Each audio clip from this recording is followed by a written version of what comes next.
In a vast floating city powered by steam and gears, Princess Elara dreams of freedom beyond her golden cage. When she meets Kael, a daring mechanic from the lower caste, their worlds collide.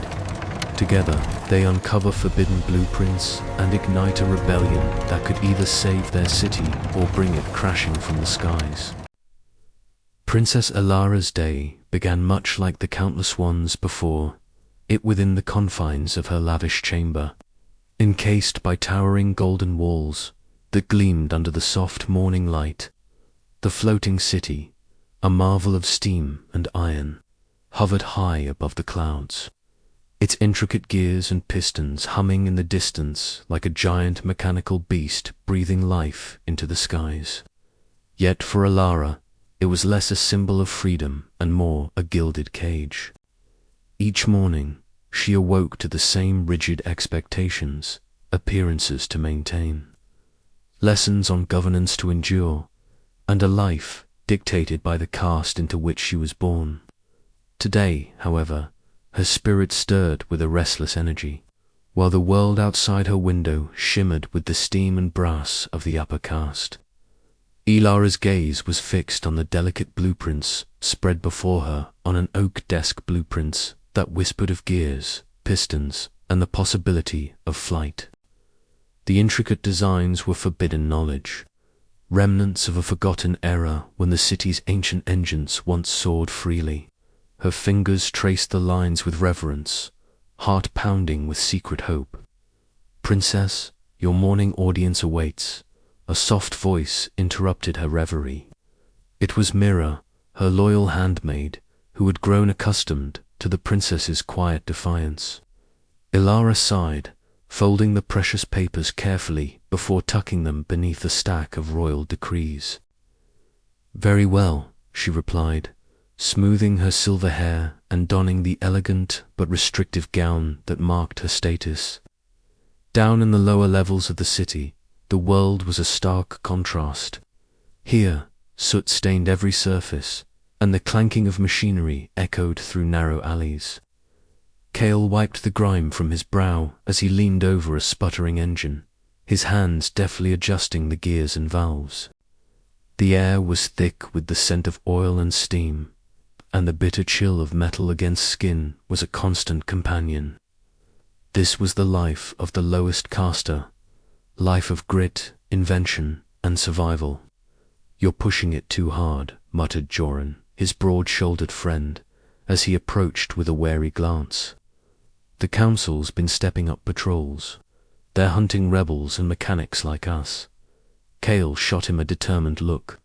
"If these engines fail, the whole city falls.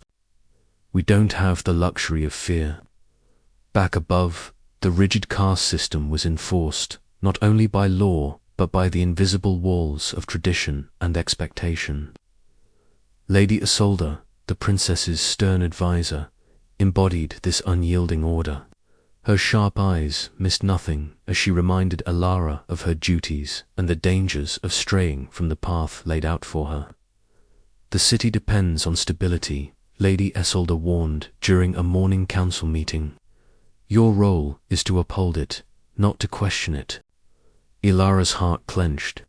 Her secret fascination with the forbidden blueprints was a rebellion in itself, a quiet defiance against the chains of her birth. Yet she understood the risks discovery would mean ruin, not only for her but for those she cared about. Still, the dream of flight, of breaking free from the invisible shackles, burned brighter than ever. As the sun dipped below the horizon, the city's vast mechanical heart groaned, a reminder of the delicate balance that held this floating world aloft. In the shadows between the castes, tension simmered, a brewing storm that neither Elara nor Kael could ignore. Their worlds were poised on a collision course, bound by the fragile threads of hope and fear.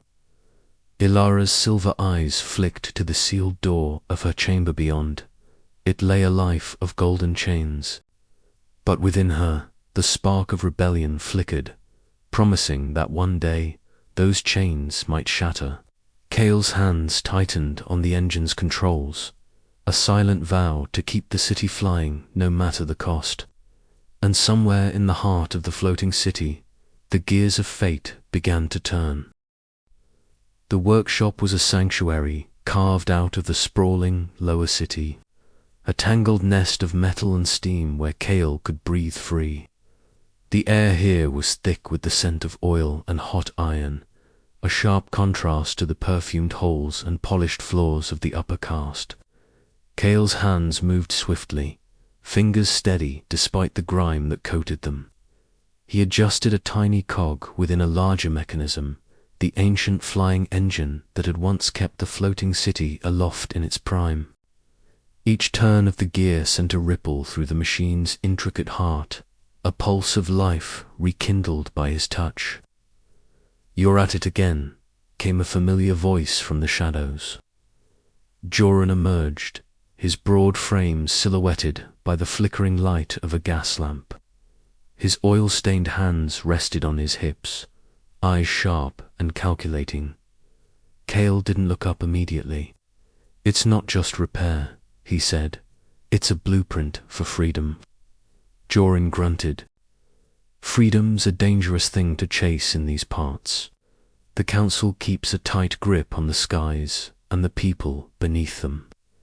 Kael finally met his friend's gaze, the green of his eyes burning bright with conviction. "That grip is what we're breaking. One engine, one flight at a time." The two friends bent over a worn table cluttered with sketches and mechanical parts. Kael spread out a new designer, sleek, agile contraption that promised speed and stealth, a machine capable of carrying a few daring souls beyond the rigid caste boundaries. Joran's fingers traced the lines, skepticism mixing with reluctant admiration. "If this works," Kael whispered, "we could fly beyond the city's iron chains." Joran's laugh was low and rough. "And if it fails, we'll be lucky to survive the council's wrath." Their conversation was interrupted by the distant clang of boots against metal walkways. City guards patrolling, always watching. Both men froze, eyes locking in silent warning.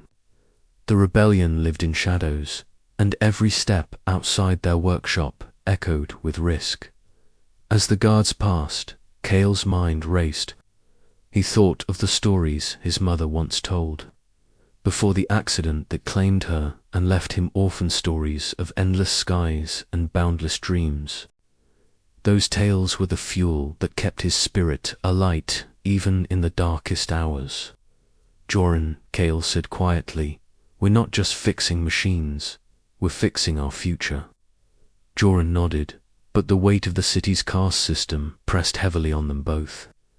It was a world designed to keep people grounded, to keep dreamers like Kael and rebels like Joran tethered to their assigned places. Yet beneath the grime and steel, a spark glimmered. The mechanical rebellion was growing, fed by whispers and stolen blueprints, by the hope that the skies could belong to all. In the quiet moments after the guard's footsteps faded, Kael returned to his sketches, the lines flowing from his fingers like the wings he so desperately longed to build. Each stroke was a promise that one day the city would soar free, and so would they. But for now, the gears kept turning, and so did the risks. The rebellion was a fragile thing, balanced on the edge of discovery and destruction. And Kael knew that every choice he made could be the difference between flight and fall. Outside, the city hummed with the pulse of steam and iron, a living machine bound by tradition. Inside the workshop, two friends dreamed of breaking its chains one gear, one flight, one revolution at a time. As night deepened, the flickering lamps cast long shadows across the cluttered room, and Kael felt the electric thrill of possibility crackling in the air. Tomorrow would bring new challenges, new dangers, but also new hope. He glanced at Joran, who was already poring over a tangle of wires and pistons, and smiled. Together, they would risk everything for a chance to rewrite the future. And in the heart of the floating city, amidst the gears and dreams, a rebellion was taking flight. The morning had arrived with an uneasy stillness that clung to the floating city like a thick fog. Princess Elara stood on the edge of her gilded balcony. The ornate rail cooled beneath her fingertips as her pale blue eyes scanned the sprawling metropolis suspended above the clouds. The city's intricate lattice of gears and steam vents shimmered in the weak light. But today the usual hum of machinery was disrupted by an unsettling silence, broken only by the distant wail of alarms echoing through the iron corridors. Her heart pounded in her chest not from fear, but from a simmering resolve that had been growing within her for months.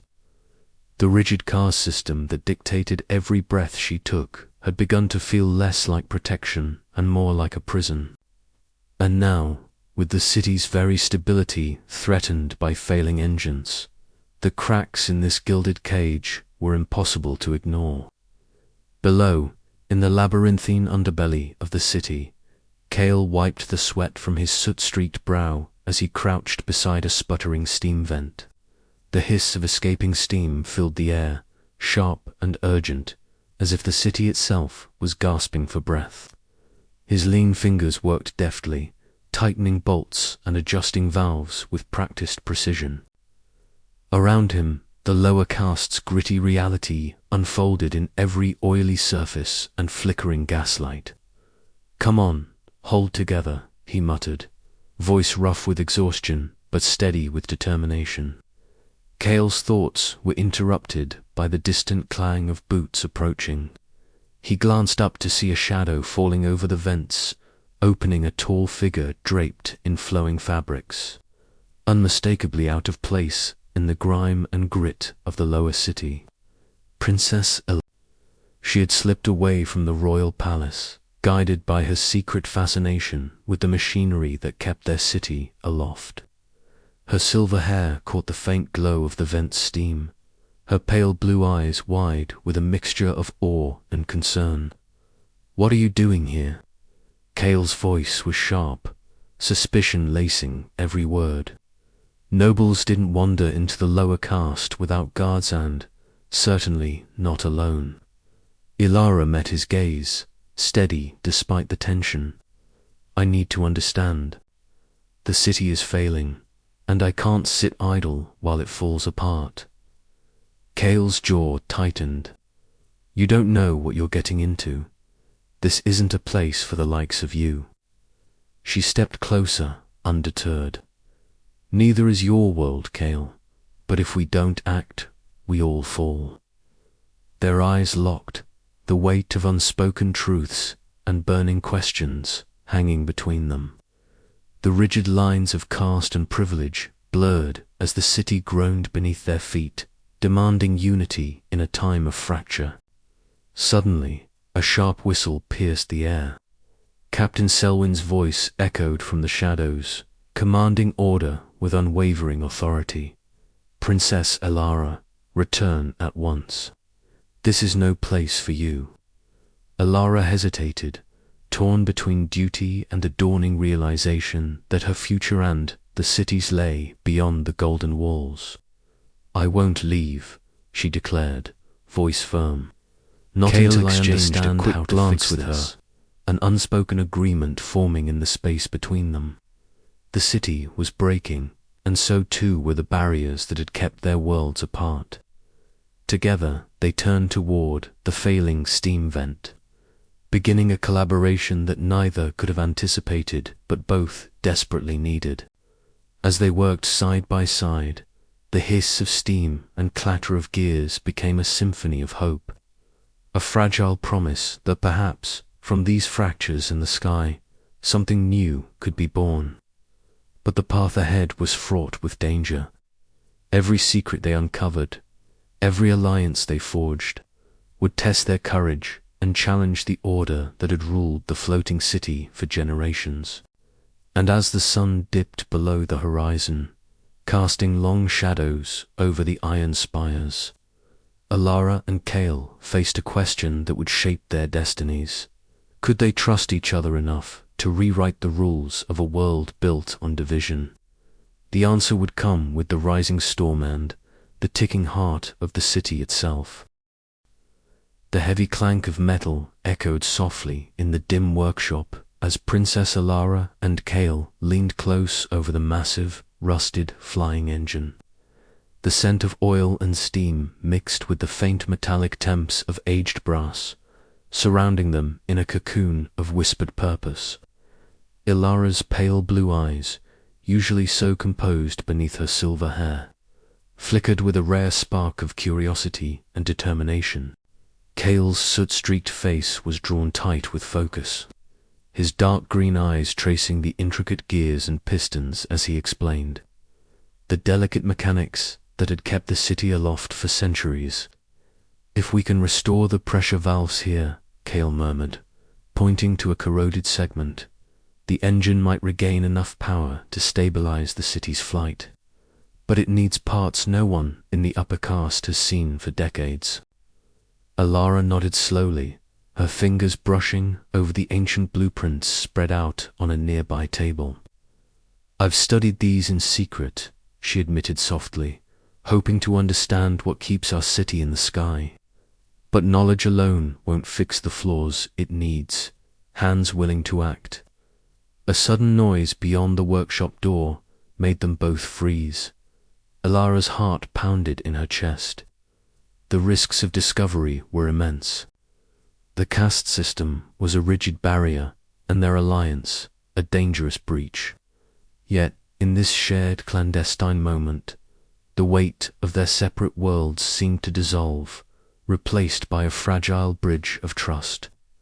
Meanwhile, across the palace halls, Mira moved swiftly and silently, her auburn curls bouncing lightly as she rounded a corner. Her sharp dark eyes scanned for any sign of guards or spies. As Elara's handmaid and closest confidant, Mira bore the heavy burden of secrecy. "Princess," she whispered urgently when she found Elara alone in her chamber later that night, "you must be careful. The council's eyes are sharper than ever, and rumors of rebellion stir like wildfire. Your association with the lower castes could ruin everything." Ilaros' gaze hardened, but beneath it lay a flicker of gratitude. "I know, Mira," she replied, "but if we do not act, the city will fall, and I will not live as a prisoner of fear." Far below, in the soot-streaked depths of the lower city, Kael sat on a battered stool beside a cluttered workbench, his hands stained with grease. Joran, his stocky friend and fellow mechanic, leaned against a wall, eyes shadowed by concern. "Trusting a princess," Joran muttered, "it sounds like a fool's gamble. The nobility's world is poison to us." Kael sighed deeply, running a hand through his tangled hair. "I don't know if I trust her fully. But the engines are dying, and so is the city if nothing changes. She has knowledge, resources, even hope I've never dared to hold." "Hope can be a dangerous thing," Joran warned, "but maybe it's the only thing that can save us now." Back in her quarters, Elara pored over the blueprints by flickering candlelight, tracing the faded lines that sketched the city's lifeblood. Each gear and pipe told a story of ingenuity shackled by tradition, of dreams grounded by fear. Her fingers trembled with a longing she could no longer suppress, a yearning to soar beyond the golden cage of her birth. The days that followed were a delicate dance of secret meetings and whispered strategies. Elara and Kael shared stolen moments in hidden corners of the city, their conversations weaving a tapestry of contrasting lives and shared dreams. Every gear repaired, every wire reconnected, brought them closer not only to saving the city but to unraveling the barriers between them. Yet, with every spark of hope, the shadows of danger loomed larger. Mira's warnings echoed like a distant thunder, and Kael's doubts whispered of betrayal and heartbreak. The city held its breath, suspended between the promise of change and the threat of collapse. As night fell on the floating city, Elara stood at her window, watching the steam vents hiss softly against the dark sky. Somewhere out there, Kael worked tirelessly, their fates entwined in a fragile alliance that could either mend the city or shatter it forever. For the city, Elara whispered to the stars, and for the dreams we dare to fly. The heavy velvet curtains of the drawing room were drawn tight, casting the chamber into a soft twilight glow, lit only by the gentle flicker of gas lamps mounted on the wrought iron walls. Princess Elara sat near the window, her fingers tracing the delicate lines of a mechanical blueprint spread before her secret indulgence she dared only in solitude. Her silver hair caught the lamplight, shimmering like spun moonlight, but her pale blue eyes were clouded with worry. The city beyond, suspended like a jewel in the sky, hummed with the steady beat of steam engines and the distant clanging of giza, reminder of the fragile web holding their world aloft. A cautious knock sounded at the door. "Enter," Elara whispered, her voice barely above a breath. The door creaked open to reveal Kael, soot smudged along his cheek and hands, the faint scent of oil clinging to his worn jacket. His sharp green eyes softened when they met hers, the usual defiance replaced by something more vulnerable tonight. "You shouldn't be here," Elara murmured, folding the blueprint carefully. "Neither should you," Kael replied with a crooked smile. "But here we are." He stepped inside, closing the door quietly behind him. The room filled with the mingled scents of oil, parchment, and faint lavender, the remnants of Elara's morning bath and the perfume she concealed beneath layers of royal protocol. They settled near the hearth, its embers casting dancing shadows on the walls. A fragile silence stretched between them before Kael cleared his throat. "I never told you about my family," he began, voice hushed. "My parents, lost to the factories, an explosion blamed on faulty machines and negligence. The council never cared." Elara's heart clenched. "I'm sorry," she said softly. "I never knew." "You didn't have to," Kael shrugged, though the pain lingered in his eyes. "But it's why I fight, why I fix what they ignore." She reached out, her hand brushing his soot-streaked fingers. "And I want to help. I want to change things, Kael. Not just for me, but for everyone trapped by these walls and rules." Their gaze locked, the unspoken truth between them growing heavier, feelings forbidden by birthright and caste but impossible to deny. Suddenly, a sharp rap echoed outside the chamber. Elara's hand froze, her breath catching. "It's Lady Isolde," Kael whispered urgently. The princess rose swiftly, smoothing her gown as the door swung open. Lady Isolde entered, her presence as imposing as the iron gates guarding the city. Her dark robes billowed, and her eyes, cold and unyielding, fixed on Elara, princess. Lady Isolde began, voice steady but stern. "Rumors of your associations with the lower castes have reached the council. You tread a dangerous path. The traditions that uphold this city's order are not to be challenged lightly."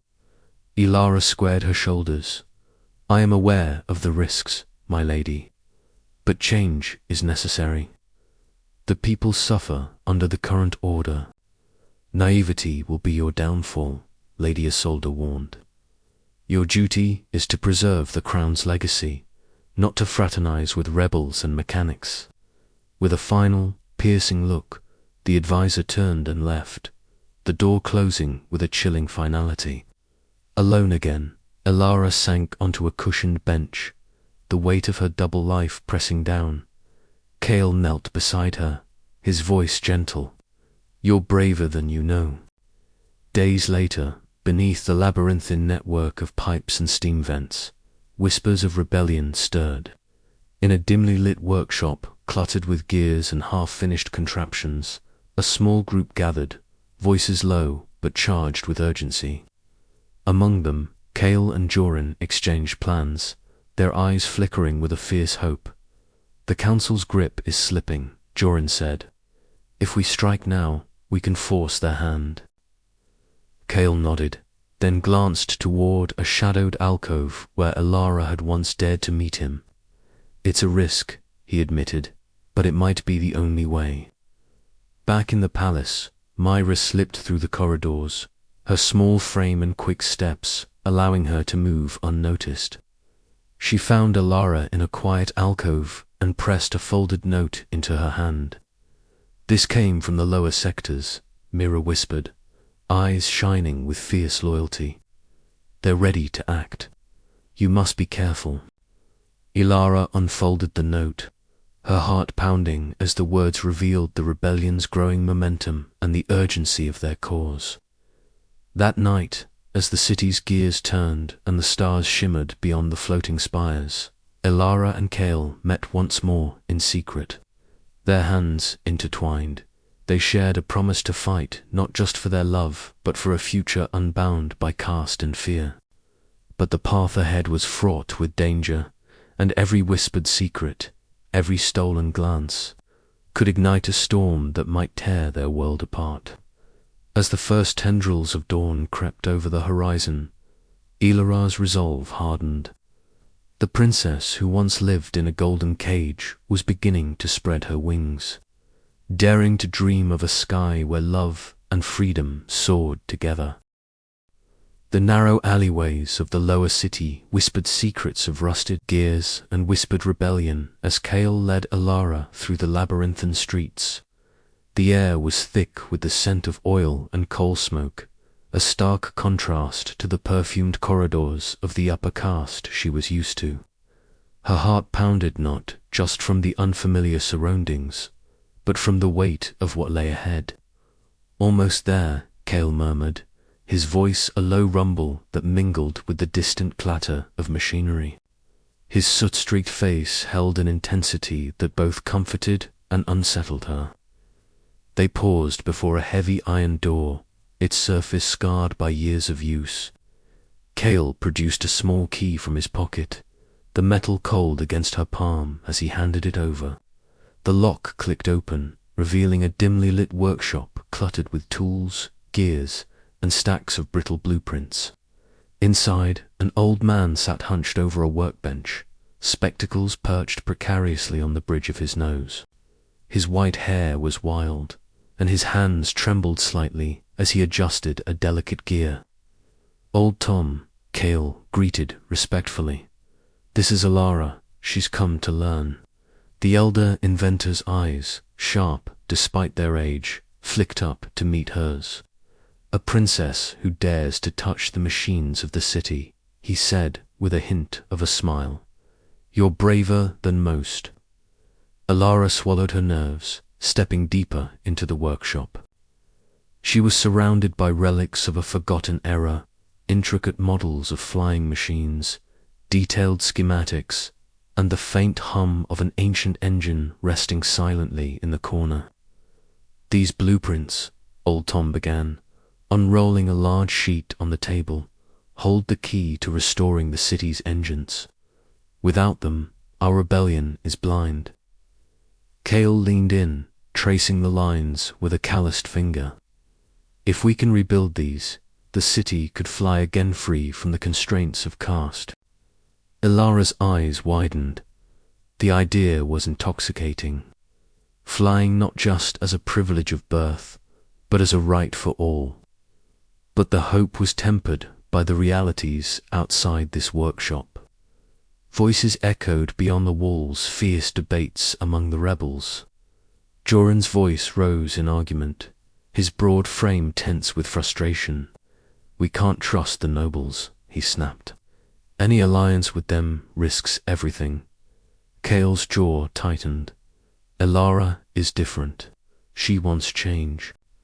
The ideological rifts within their ranks were a ticking clock, threatening to unravel their fragile unity. Elara felt the weight of it all, pressing down on her the fear, the hope, the immense responsibility. Later, as she carefully studied the blueprints, her fingers trembling slightly, Kael watched her silently. You're learning fast, he said softly. She met his gaze, a mixture of determination and vulnerability shining in her pale blue eyes. I have to, for all of us. Outside, the night deepened, shadows lengthening across the city. Within the workshop's flickering lamplight, plans were made, alliances tested, and dreams of flight took their first fragile breath. But the path ahead was fraught with danger. As the rebellion's fractures surfaced, Elara and Kael knew that their love and their cause would be challenged in ways they had never imagined. Yet, in the quiet hum of ancient machines and the promise held within worn blueprints, a new hope stirred, a hope that could lift the city beyond its chains, soaring into a future rewritten by courage and defiance. As the chapter closes, Old Tome's voice rings clear. The sky is not the limit, it is the beginning. Elara and Kael exchange a glance, their shared resolve igniting a spark that neither caste nor conflict can extinguish. The heavy velvet curtains of the princess's chambers muffled the distant sounds of the floating city's ceaseless hum. Yet inside, Elara's mind roared louder than the clanking gears below.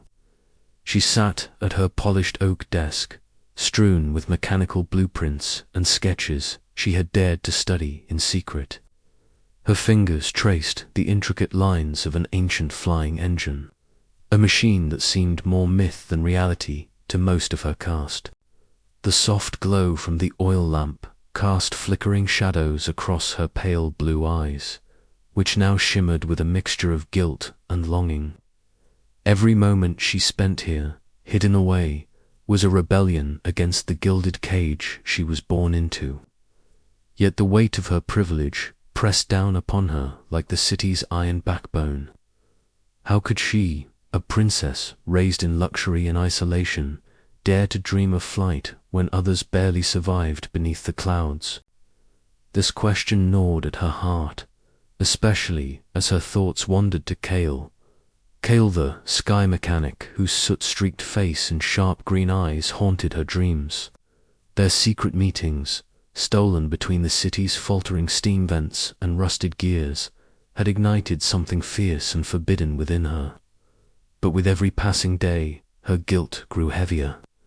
How could she reconcile the life she led with the life he endured? A soft knock at the chamber door broke her reverie. Mira slipped inside, her auburn curls catching the lamp's light, and her sharp dark eyes filled with both concern and determination. "Your Highness, you've been alone for hours. You must rest." Elara managed a faint smile. "I can't, Mira. The city is unraveling, and so am I. I fear what my heart wants is impossible." Mira approached, her voice low and steady. "Impossible is just a word the fearful use to chain themselves. You're stronger than that." Their eyes met, and for a moment, the princess saw not just her handmaid but a fierce ally, a kindred spirit fighting her own battles. Myra's loyalty was unwavering, yet Elara sensed there were secrets Myra kept, close secrets that might change everything. Meanwhile, deep beneath the city's labyrinthine underbelly, Kael worked tirelessly in a dimly lit workshop. The scent of oil and burnt metal hung heavy in the air as his hands danced over fractured gears and worn pistons. The flickering lantern light caught the determined set of his jaw and the faint tremor in his fingers, betraying his inner turmoil. Beside him, Jorin, his closest friend and fellow mechanic, crossed his broad arms, watching with a mixture of skepticism and concern. "You trust her too much, Kael," Jorin said quietly, eyes flickering with warning. "A princess's world is built on lies and control. If the others find out about your alliance, there'll be no forgiveness." Kael's sharp green eyes met Jorin's. "I trust her because she wants to change this city. Not because she's royalty, but because she's brave enough to fight." Jorin's gaze softened, but doubt lingered in the air like the ever-present steam. The rebellion's ranks were fracturing under the weight of suspicion. and Kael's connection to Elara made him vulnerable in ways he never expected. Elsewhere, under the cloak of night in a concealed courtyard, Myra's world unfolded in secret. Her lithe form moved with practiced grace, each strike and parry honed through countless hours of clandestine training. The rhythmic clash of wooden swords echoed softly, blending with the rustle of leaves stirred by a gentle breeze. In the shadows, a figure watched someone forbidden by caste and circumstance. Whispered words of affection passed between them, their forbidden romance a fragile spark amidst the brewing storm. Mira's heart pounded with the fierce hope that love could survive even in the darkest corners of their divided city. Back on the rooftop, where the city's iron bones met the endless sky, Elara and Kael found a rare moment of peace. The sun dipped below the horizon, painting the clouds in hues of orange and violet. Their breaths mingled in the cool air, and for once, the barriers of caste and expectation seemed to dissolve. "Do you believe we can change this city?" Elara asked, her voice barely above a whisper. Kael reached out, brushing a stray silver lock from her face. "I believe we have too, for all those who dare to dream of flight." But beneath their tender exchange lay the heavy truth. Their love was a beacon in the dark, but it also exposed them to dangers from every side. The rebellion's fragile unity was tested by distrust, and the weight of their choices threatened to crush them both. As the night deepened, Elara's fingers tightened around the worn blueprint before her. "No matter the cost," she vowed quietly, "we will fight for a future where no one is chained by birth or fear." The city held its breath, suspended between the past and the promise of freedom. And in that suspended moment, two hearts beat fiercely against the tide of destiny. But the battle ahead would demand more than courage. It would require sacrifice, trust, and a love strong enough to shatter the chains of caste forever. The clock ticked closer to dawn, and with it, the storm of change gathered strength. The corridor stretched out like a narrow vein beneath the grandiosity of the royal archives, its shadows thick and swallowing. Princess Elara moved with a grace born of countless hours of silent rebellion, her silver hair tucked beneath the dark hood pulled low over her face.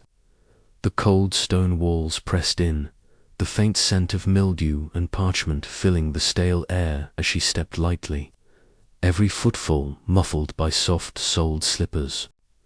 Her pulse thrummed in her ears louder than the distant clinking of armor. Captain Selwyn's patrol was close. Elara pressed herself against the wall, heart hammering as the shadows flickered with the gas lamp's unsteady glow. The faint echo of footsteps approached, and she held her breath, willing herself to be invisible. When the patrol passed, voices low and gruff, she exhaled, every muscle tense but still. The risk of discovery was no longer just a threat. It was a looming certainty if she made a single misstep. Meanwhile, in the depths of the lower city, Kael crouched behind a towering pile of rusted gears and broken machinery. His soot-streaked face glistened with sweat, and his dark hair clung damply to his forehead. The sharp metallic temps of grease, mixed with the acrid scent of burning coal, permeated the cramped workshop. Outside, the rhythmic clatter of Captain Selwyn's guards echoed ominously, growing nearer with every heartbeat. Kael wiped his brow with a grimy sleeve, his sharp green eyes narrowing as he strained to hear the patrol's movements. He signaled to Joran, who was assembling a makeshift lockpick from scavenged parts. Every second counted. If the guards found them here, their chance to repair the ancient flying engines would be lost, along with their lives. Back above, Myra led Elara through a labyrinth of secret passages beneath the city. The air was sharp and cold, their breaths misting in the dim light cast by flickering gas lamps. Myra's auburn curls bounced as she moved swiftly, her sharp dark eyes scanning for danger. "This way," she whispered, her voice steady despite the tension that hung thickly between them. The muffled sounds of distant rebellion footsteps, whispered plans, and the occasional clang of tools echoed faintly through the stone. Elara felt the weight of her dual life pressing down. By day, she was the dutiful princess, bound by protocol and caste. By night, a conspirator with a mechanic from the lowest caste, risking everything for a chance at change. The forbidden nature of their alliance made every moment of proximity electric with danger and desire. Their destination was the heart of the royal archives, where ancient blueprints of the city's flying engines lay hidden, forbidden knowledge guarded jealously by tradition. Accessing them was a crime punishable by exile or worse. But without these plans, the rebellion's dream of flight and freedom would remain just that, a dream. Navigating the labyrinth, they reached a heavy iron door, its surface cold and etched with the royal seal. Mira produced a slender set of tools, her fingers deft and practiced.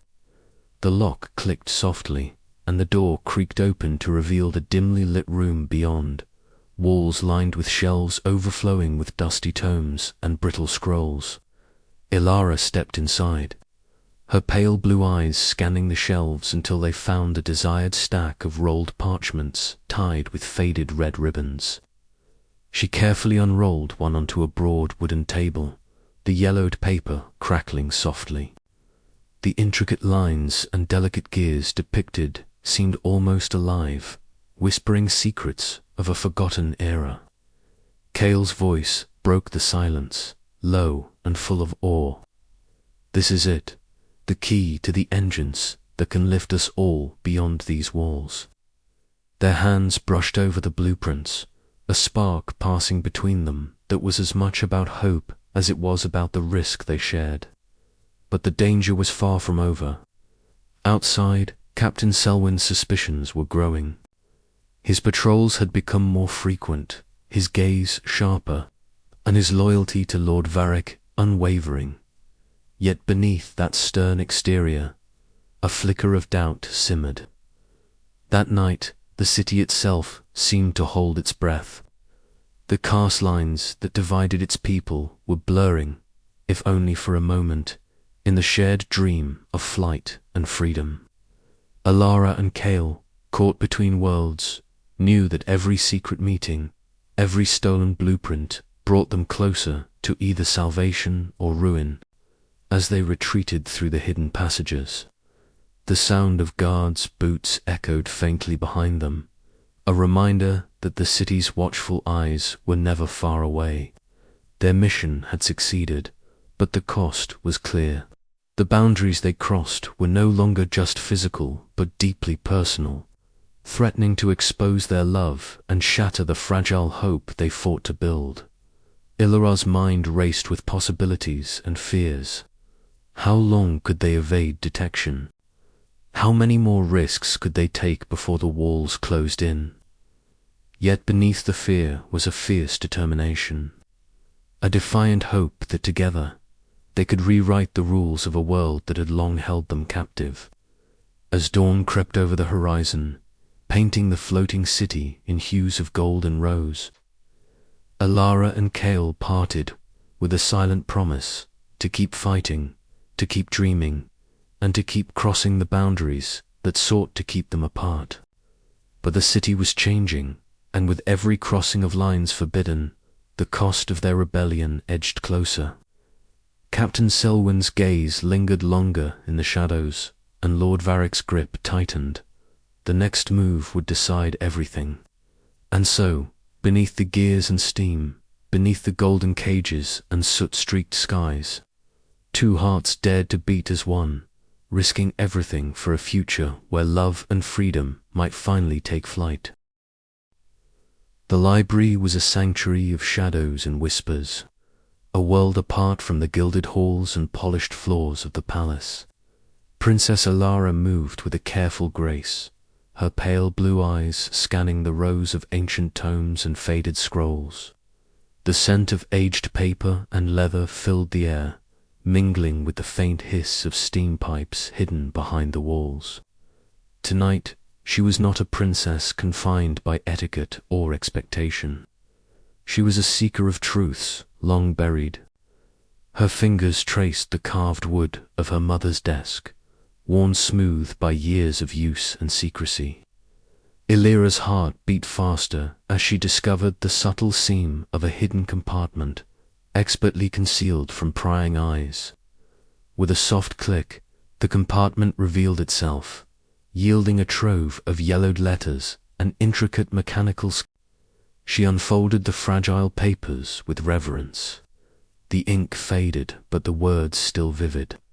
Letters exchanged between her mother and a mysterious engineer from the lower castes. Discussions of forbidden designs and dreams of a city unbound by rigid hierarchy.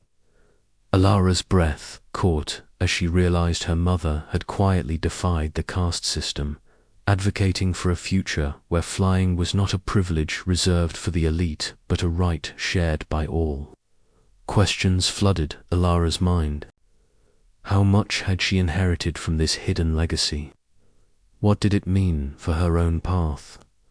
The weight of the crown suddenly felt heavier, but beneath it, a spark of rebellion ignited. Later, on the palace balcony, the city stretched beneath the tapestry of glowing gears and steaming pipes against the night sky. Kael stood beside her, his sharp green eyes reflecting the distant lights as Elara's voice trembled with a mixture of fear and resolve. My mother, she wasn't just a princess. She believed in something more, something dangerous. Kael reached out, his soot-streaked hand covering hers, grounding her. That makes you more like her than you realize. Their shared secret wove an unbreakable thread between them, one forged in hope and defiance. Meanwhile, tension simmered within the palace walls. Myra, ever watchful and fiercely loyal, confronted Lady Isolde in a private chamber.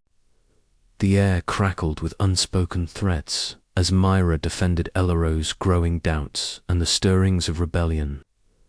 Lady Isolde's cold gaze bore into her, a silent warning that the old order would not yield easily.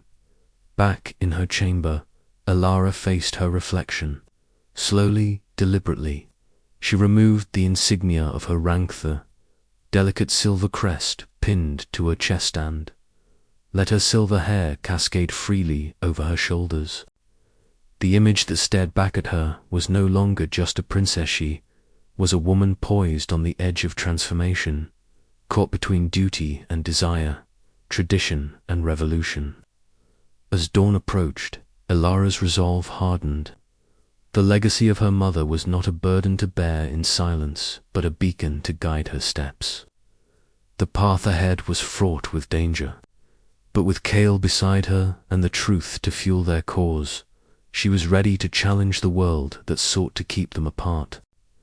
And somewhere deep within the city's iron heart, the ancient engines waited primed for a new flight, a new era. But would the city be ready to rise with them, or would the weight of legacy crush their dreams before they could take wing? The question hung heavy in the air, as palpable as the steam that billowed around the floating city, whispering promises of change and the cost it demanded. The underground workshop buzzed with quiet energy. Flickering gas lamps cast long shadows over the sprawling map that lay across the heavy oak table, its surface etched with the intricate layout of the floating city. Gears, steam vents, and ancient engines were marked meticulously in charcoal and ink, each a potential point of leverage or failure. Kael stood at the head of the table, pointing out the critical mechanical hubs that powered the city's delicate equilibrium. His green eyes glinted as he explained the plan, voice low but fervent. Around him, the rebellion's core members listened intently, their faces a mix of grit and hope. The city's core engines run on a delicate balance, Kael said. tracing a line from the northern gearworks to the steam vents that lined the lower districts. If we can disrupt the flow at these points simultaneously, we force the council to the negotiating table. They'll have no choice but to listen. Jorin, stocky and broad-shouldered, with a perpetually oil-stained shirt, nodded cautiously. The risk is immense. If we're caught, it's death. But if we succeed, we break the chains that have bound us for centuries. Elara sat quietly, a silhouette of silver hair against the dim light. Cloaked in a dark fabric to mask her royal identity, her pale blue eyes were fixed on the map, absorbing every detail. The rebellion was no longer just a distant hope. It was a tangible reality she was now part of. The weight of her decision pressed down on her, but beneath it stirred a fierce determination to see this through. Later, in the shadowed corridors of the palace, Elara moved swiftly yet silently, clutching a fragile bundle of forbidden blueprints close to her chest. The intricate mechanical diagrams her secret mentor, Old Tom, had entrusted to her were the key to understanding the city's ancient engines.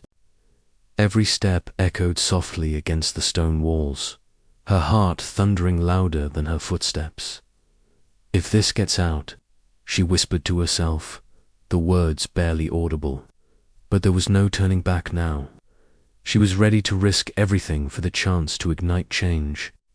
Meanwhile, on a rooftop overlooking the sprawling cityscape bathed in twilight, Joran sat alone.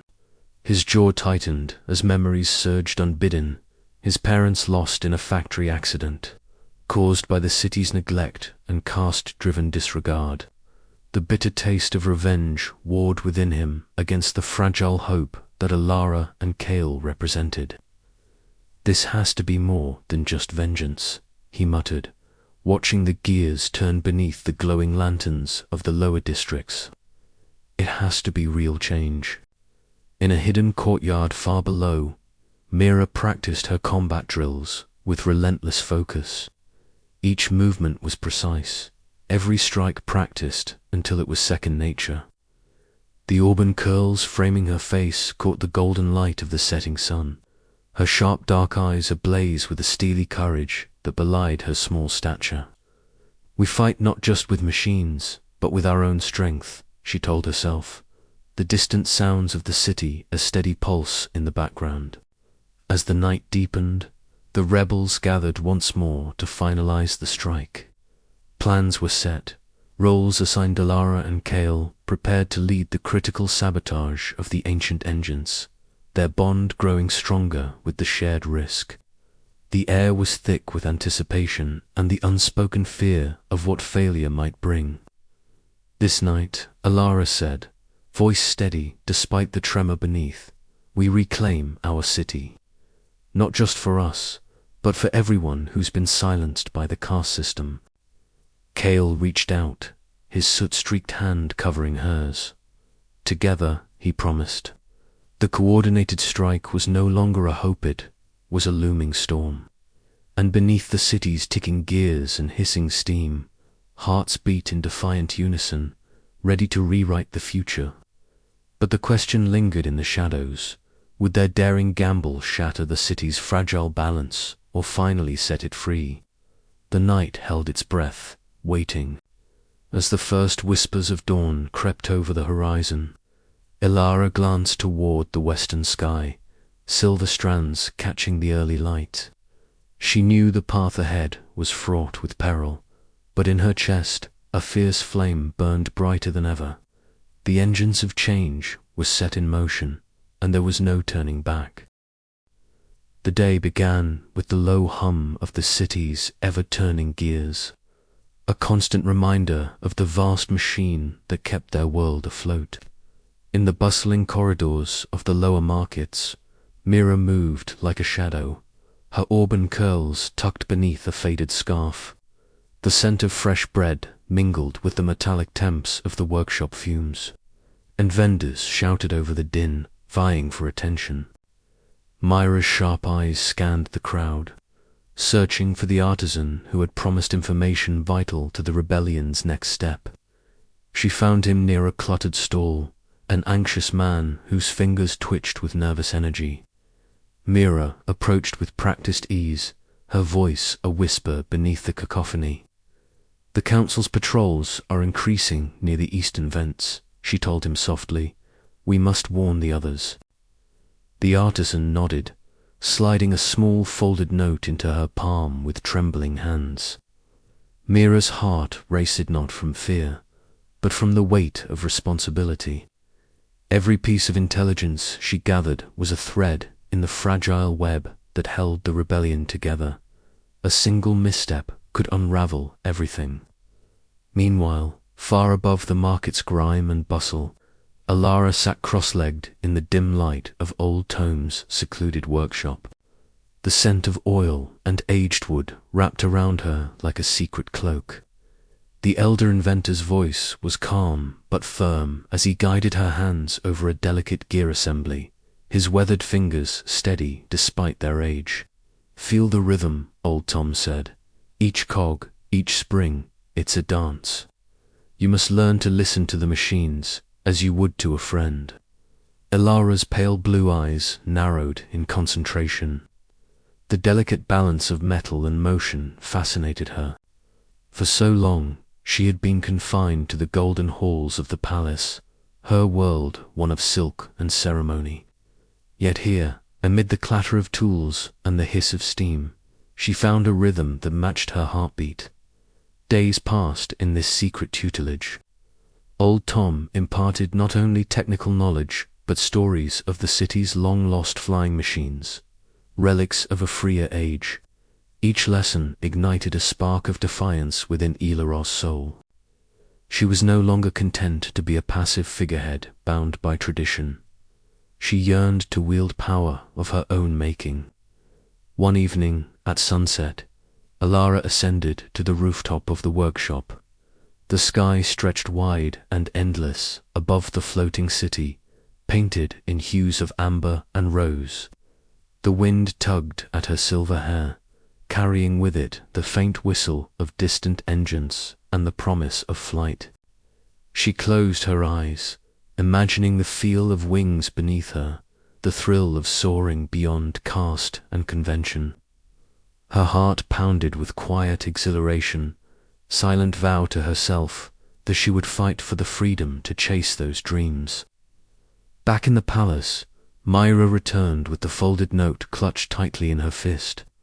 Her breath came quick and shallow from narrowly avoiding a patrol. She slipped into the shadowed corridors, her footsteps muffled by thick rugs and the distant echo of laughter from a royal feast. In the solitude of Elara's chambers, Myra handed the note to her mistress. The princess's eyes flicked over the words, her expression hardening with resolve. The rebellion's window to act was narrowing, and every moment counted.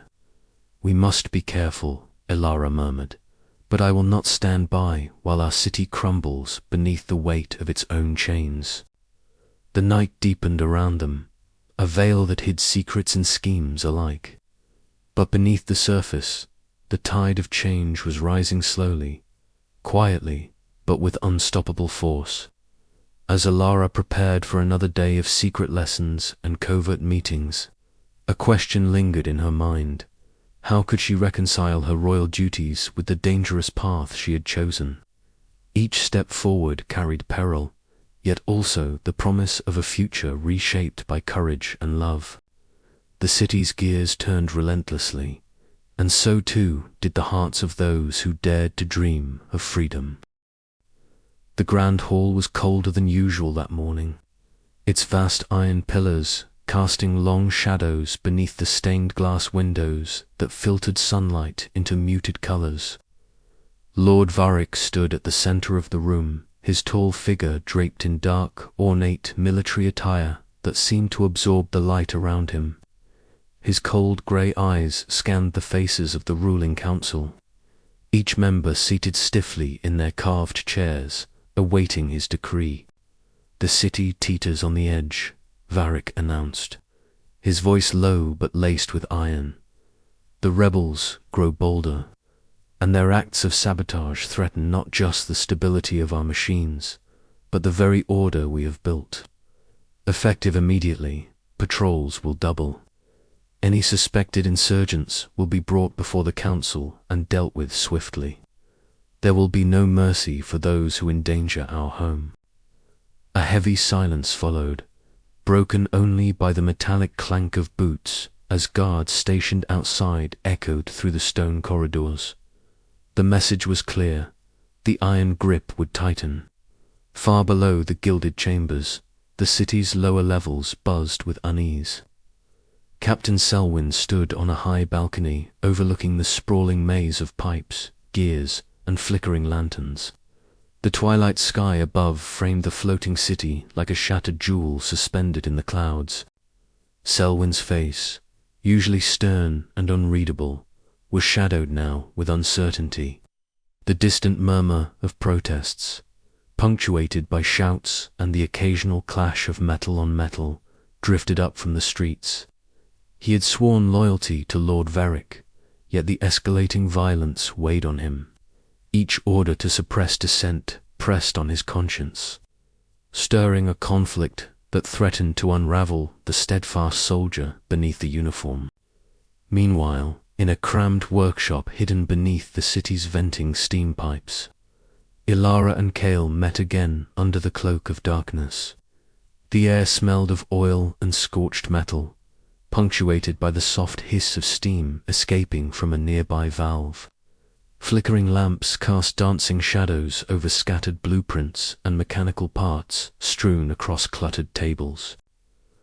Elara's silver hair fell loosely around her shoulders, a stark contrast to her usual elegant attire, now replaced with a simpler, practical tunic that allowed her more freedom of movement. Kael's soot-streaked face lit up with a nervous smile as he handed her a small gear. "If we can reinforce this part," he whispered, "the engine should hold longer, buy us time to coordinate with the others." Her pale blue eyes met his sharp green ones, a silent promise passing between them. Each secret meeting was a gamble, a delicate dance on the edge of discovery. Yet, the thrill of shared purpose and burgeoning affection lent courage to their hearts. Elsewhere, Myra darted through the crowded lower streets, her lithe frame weaving effortlessly between merchants, artisans, and soldiers. Her curly auburn hair was pulled back tight, and her sharp dark eyes flicked from shadow to shadow as she gathered whispers and rumors. She moved with the practiced grace of one who had trained in secrecy, every step measured, every glance alert. Nearby, Joran crouched beside a battered engine, his broad shoulders hunched over oil-stained tools. The rhythmic clink of his wrench against metal was a steady heartbeat amid the chaos. His pragmatic mind wrestled with the growing tension, balancing the desire for revenge against a hope for a future where the city's castes could coexist without fear. As night deepened, the city's restless energy surged like the steam that powered its engines. The escalating crackdown was a storm gathering force, threatening to tear apart the fragile alliances woven in shadows. Elara and Kael knew the stakes more clearly than ever. Each whispered plan, each stolen moment, was a step closer to either liberation or ruin. "We must be careful," Elara murmured, tracing a finger over the blueprint. "If we're caught," Kael reached out, his hand steady over hers, "then we fight harder, for the city, for us." Outside, the distant clang of armored boots signaled another patrol passing through the streets. The rebellion's heartbeat quickened in time with the city's restless gears, a symphony of tension and hope.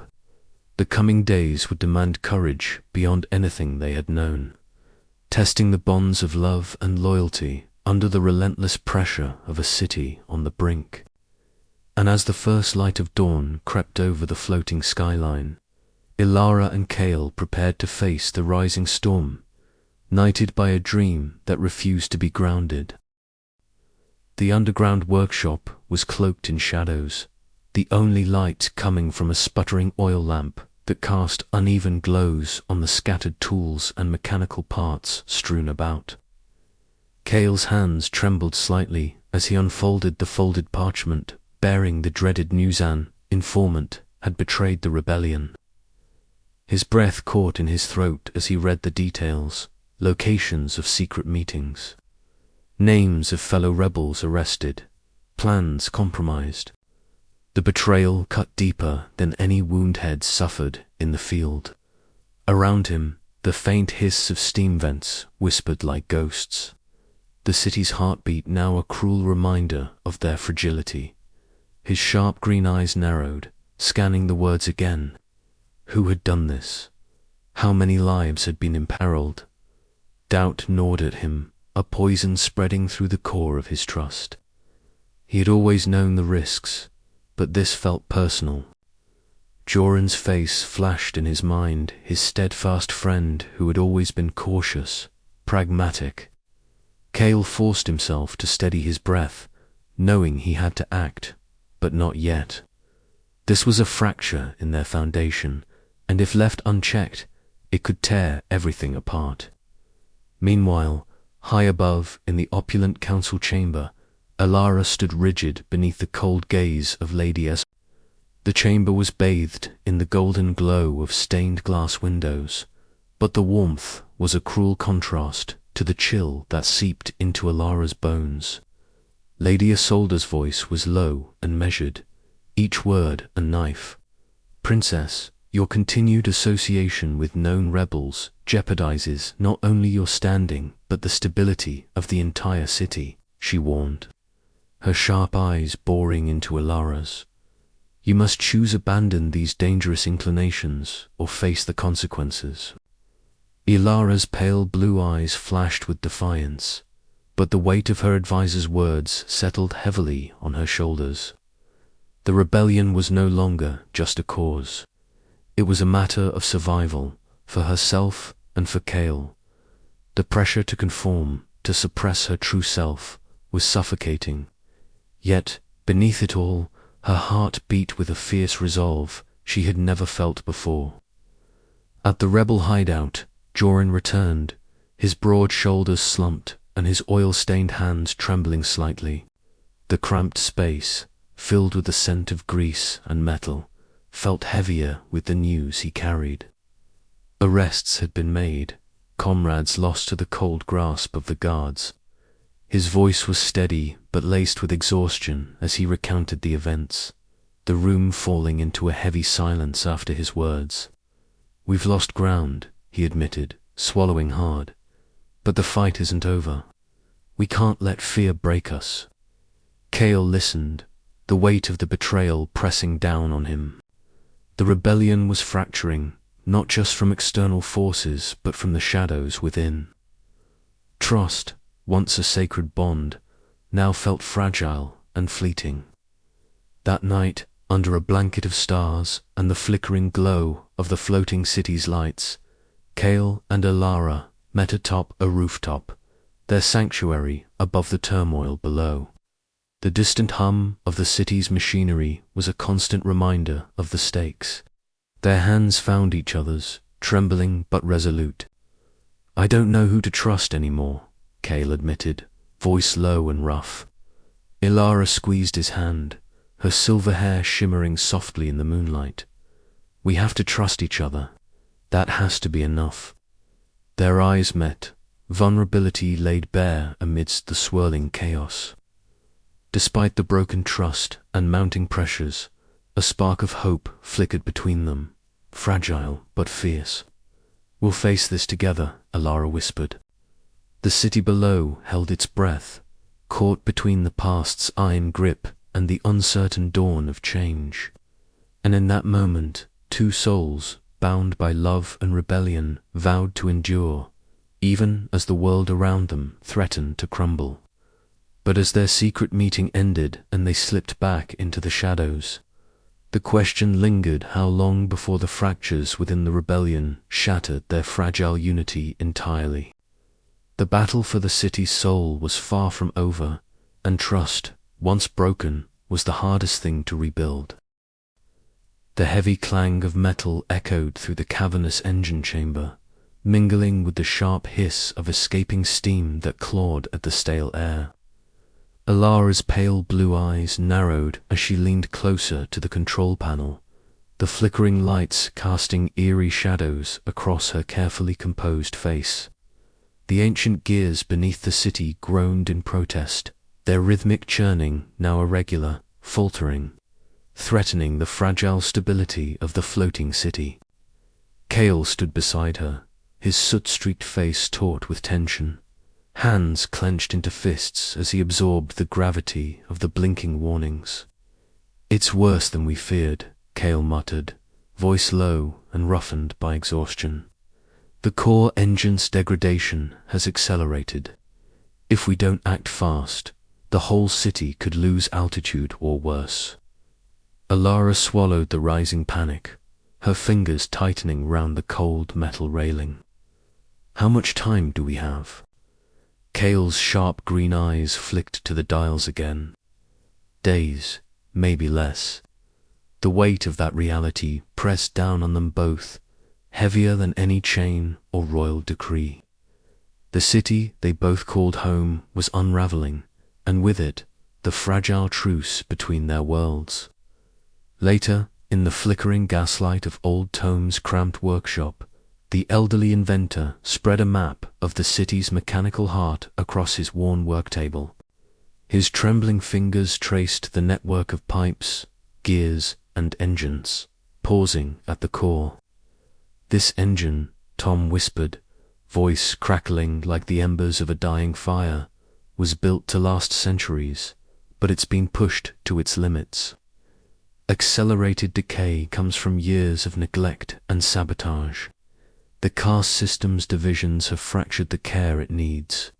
Elara's heart clenched at the thought. The very system she was born to uphold had sown the seeds of destruction. Kael's jaw tightened. "We've got to fix it, not just patch the engine, but the city itself." Old Tom nodded solemnly. "But the deeper we dig, the more it'll cost. Not just machines, but lives, trust, hope." The words hung heavy between them. Time was no longer a luxury they could afford. Outside, on the rooftop, beneath the swirling sky painted with the city's distant lights, Kael and Joran's voices rose in heated argument. "We're rushing into this," Joran insisted, pacing with oil-stained hands thrust deep into his worn pockets. "The rebellion isn't ready for a full strike. We need more allies, more preparation." Kael's eyes blazed with stubborn resolve. "And meanwhile, the city crumbles. Do you want to wait until the whole thing falls from the sky?" "I want to survive to see the new dawn," Joran shot back, frustration seeping into his tone. "This isn't just about rebellion, it's about survival." The tension between them was a microcosm of the larger battle raging within the city's fractured soul. Hope versus caution, passion against pragmatism. As their voices faded into the night, Elara stood alone on her balcony, the golden light of sunset spilling over the floating spires and ironwork below. The wind tugged gently at her silver hair, carrying whispers of distant engines and dreams yet unfulfilled.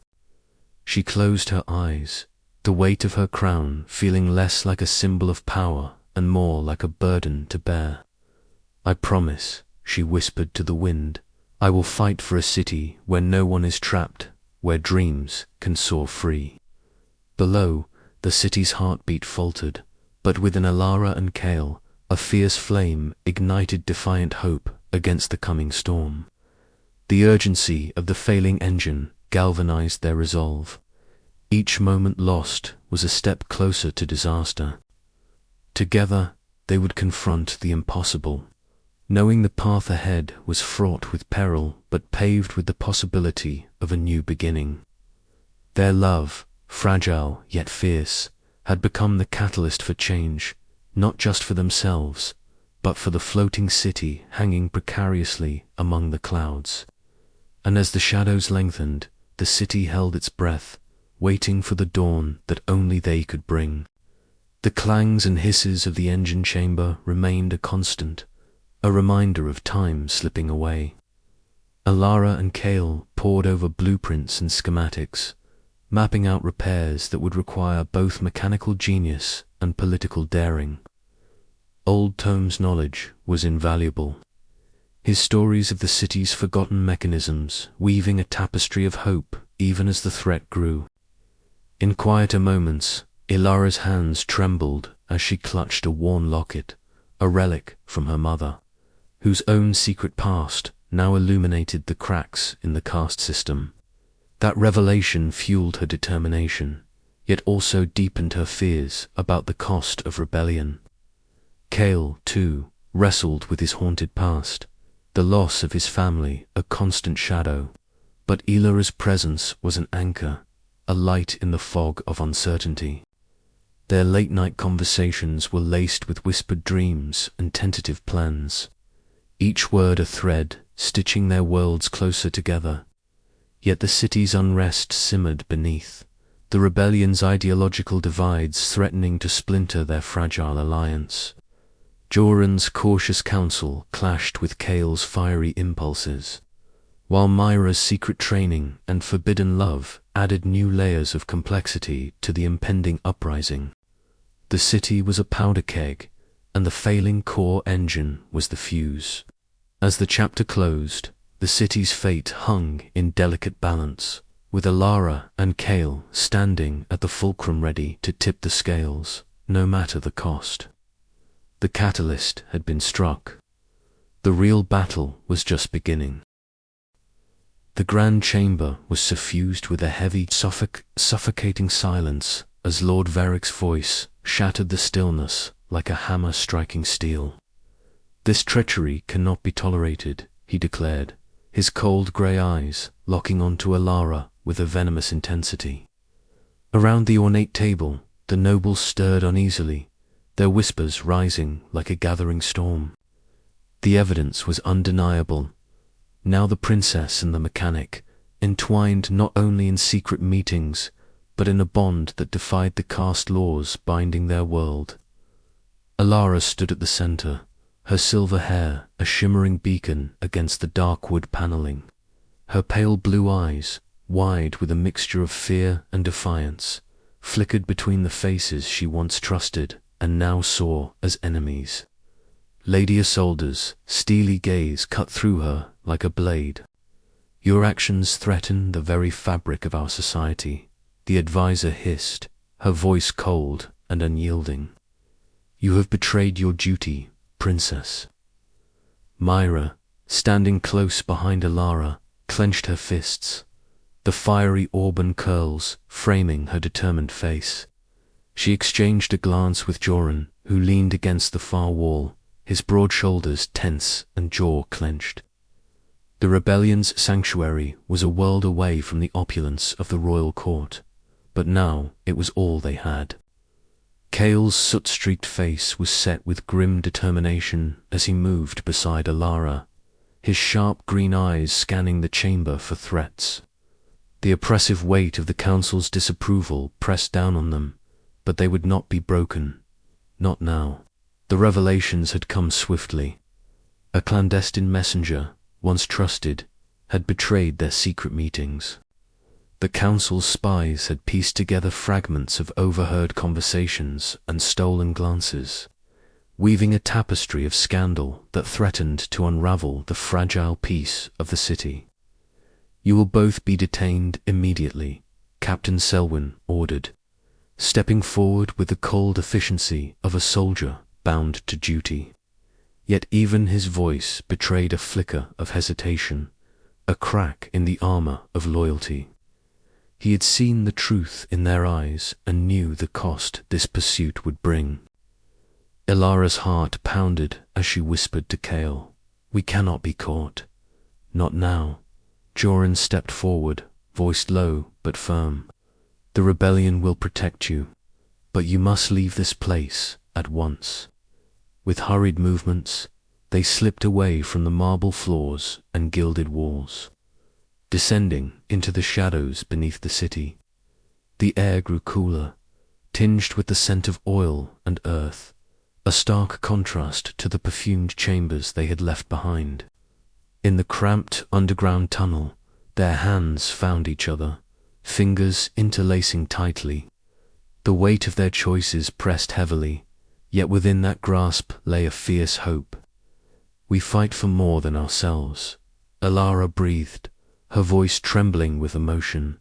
"For a city where love isn't a crime." Kael nodded, the fire of rebellion burning bright in his gaze. "Then we fly, together." Outside, the distant echoes of boots and shouts reverberated through the labyrinthine streets. Their flight had begun, uncertain and perilous, but fueled by a love that dared to defy the chains of caste and convention. As they vanished into the night, the city above held its breath, poised on the edge of revolution and redemption. The battle for its soul was just beginning, and Elara and Kael stood at its heart exposed, vulnerable and unyielding. The night air was thick with the hiss of steam and the clatter of machinery as the rebellion's forces moved like shadows beneath the sprawling gears of the floating city. Elara's heart pounded in her chest not from fear, but from the fire of determination that blazed within her. Tonight was the turning point, the moment they would take back the city's mechanical heart and shatter the caste system that had bound them all for so long. She adjusted the dark cloak around her shoulders, the fabric heavy with the weight of expectation and hope. Beside her, Kael's sharp green eyes scanned the dimly lit corridor leading to the control hall. His face was smeared with soot, his hands steady despite the electric tension in the air. For all their differences, they shared a singular purpose now. "Ready," Kael's voice was low but steady. Elara nodded, swallowing the tight knot of nerves. "Ready for all of us." Together, they slipped through the labyrinthine passages. The rhythmic pounding of their footsteps muted against the mechanical symphony of the city's core. The ancient engines hummed, their power pulsing beneath the floor, a living heartbeat waiting to be claimed. Myra, agile as a cat, moved ahead to disable the patrols. The metallic clang of her hidden blade was swallowed by the roar of steam vents, her movements precise and lethal. Joran coordinated from the lower districts, his voice crackling through the coms as sabotage spread like wildfire. "Guards are down. Systems are vulnerable," Joran reported, his voice a taut wire of urgency. Ilara's pulse quickened as they reached the control chamber's entrance. The massive doors, adorned with brass and iron filigree, stood like a gatekeeper to the old order. With a deft twist of a wrench gifted by old Tom, Kael triggered the override, and the doors groaned open. Inside, the cavernous room was alive with the clanking of gears and the hiss of steam valves. Control panels flickered, ancient levers gleaming under the dim glow of gaslights. The weight of history pressed down on Elara, but so did the promise of change. They moved swiftly, Elara's fingers tracing the blueprints she had memorized, guiding Kael's expert adjustments. Sparks flew as wires were reconnected and valves recalibrated. Outside, the city's mechanical systems began to respond. Lights flickered back to life, engines rumbled with renewed vigor. But the rebellion's strike had not gone unnoticed. From the council chamber above, Lord Varric's cold grey eyes narrowed as alarms blared and the city's stability wavered. His grip on power was slipping, and desperation etched into his stern features. "Seal the control hall," he commanded, voice sharp as steel. Captain Selwyn, torn between duty and doubt, rallied the guards, but the rebellion's momentum was unstoppable. The city's gears shifted, the old hierarchies grinding to a halt as Elara and Kael stood at the helm of a new dawn. In a brief, stolen moment amid the chaos, their eyes met. Exhaustion, exhilaration, and a fierce, unspoken promise passed between them.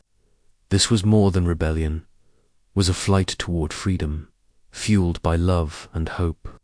But the night was far from over. As the city trembled beneath the weight of change, Elara and Kael knew they had only just begun to fight for each other, for their people, and for the skies waiting to be claimed by all. The engines roared louder, a thunderous anthem echoing through the clouds. And as the first light of dawn tinged the horizon, the city held its breath, ready to rise anew or fall apart forever. "We either fly together," Kael whispered, "or we fall alone." Elara's reply was firm, her voice steady in the rising sun. "Then we fly." And with that, the rebellion soared into the unknown, hearts united against the storm ahead. The twilight cast long shadows over the rebel hideout, a labyrinth carved into the forgotten underbelly of the floating city. Flickering lanterns danced against the rough stone walls, casting an eerie glow on the faces of those who had pledged their lives to change.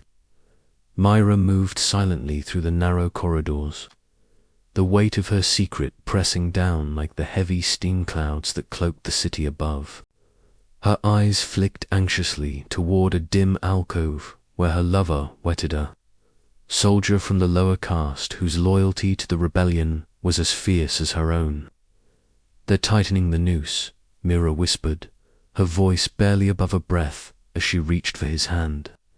Their fingers intertwined, trembling not just from the chill but from the peril that lurked in every guarded corner.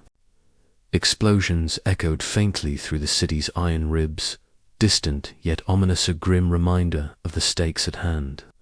"We must be cautious," he murmured, eyes dark with worry.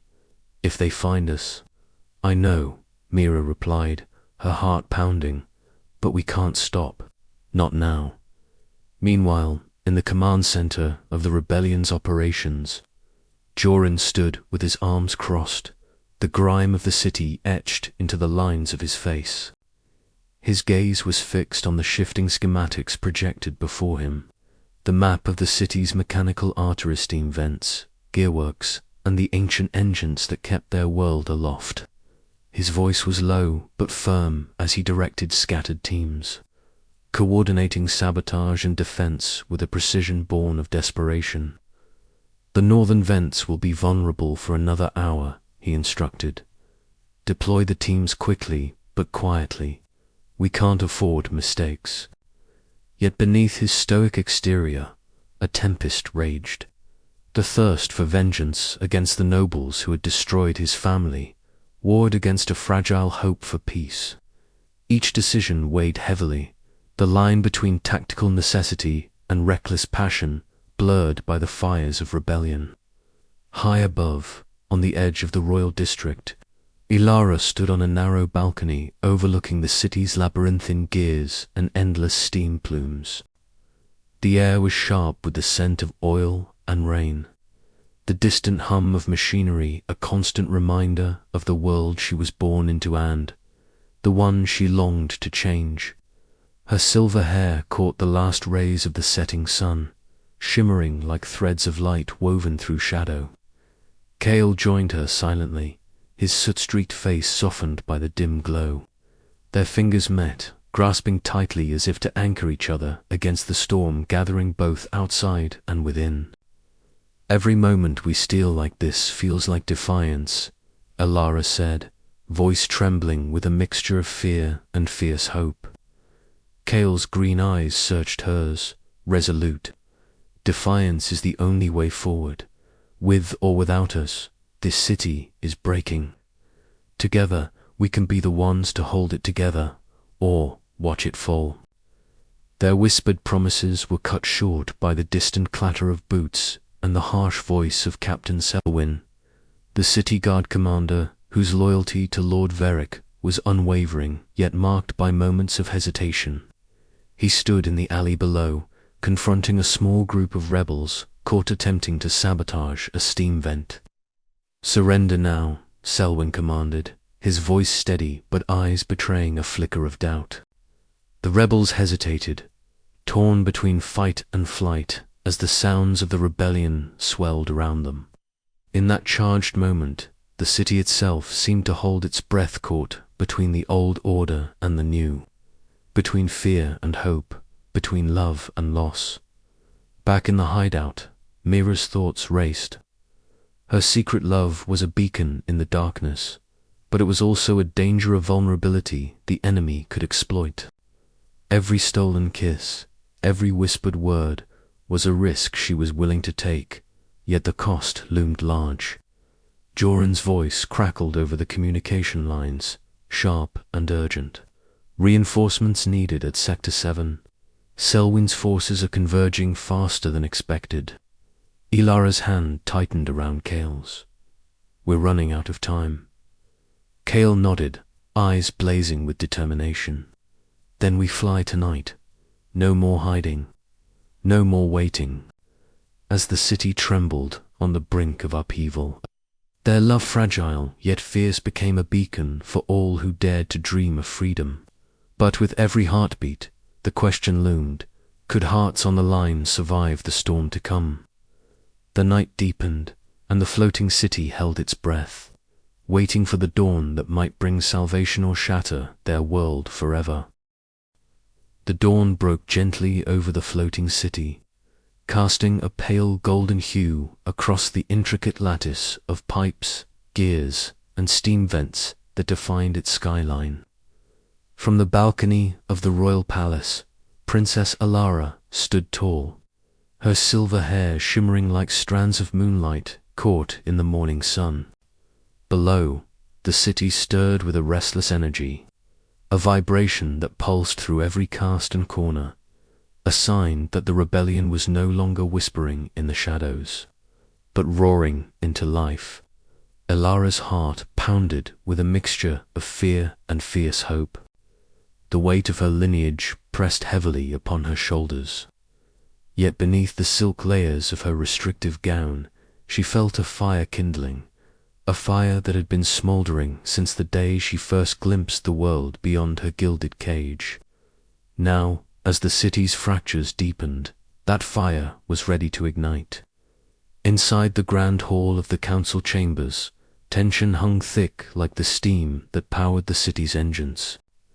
Lord Vorik sat at the head of the long, polished table, his cold grey eyes scanning the faces of the council members, each one a pillar of the caste system he so desperately sought to preserve. His dark military attire gleamed under the flickering gaslights, the ornate embroidery a stark contrast to the grim set of his jaw. We cannot allow chaos to unravel the order that holds this city aloft, Vorik declared, his voice low but commanding. The caste system is not merely tradition, it is the foundation of our survival. Those who threaten it are enemies of the city itself, but outside these walls, the city was changing. In the shadowy depths beneath the polished streets, Kael and Joran huddled with a growing circle of rebels. The air was thick with the scent of oil and metal, punctuated by the rhythmic clink of tools and the whispered strategizing of those who dared to dream of a different future. Kael's dark, soot-streaked face was set with determination as he addressed the group. We've repaired the engines, but the real work begins now. We take control of the city's mechanisms, the heart that beats beneath the caste's lies. We show them that the city belongs to all of us. Joran, ever the pragmatist, nodded. We must be precise. One wrong move and Varric's forces will crush us before the rebellion takes flight. Meanwhile, Mira darted through the twisting alleys with practiced agility. Her curly auburn hair bounced with each swift step, and her sharp dark eyes flicked nervously around her.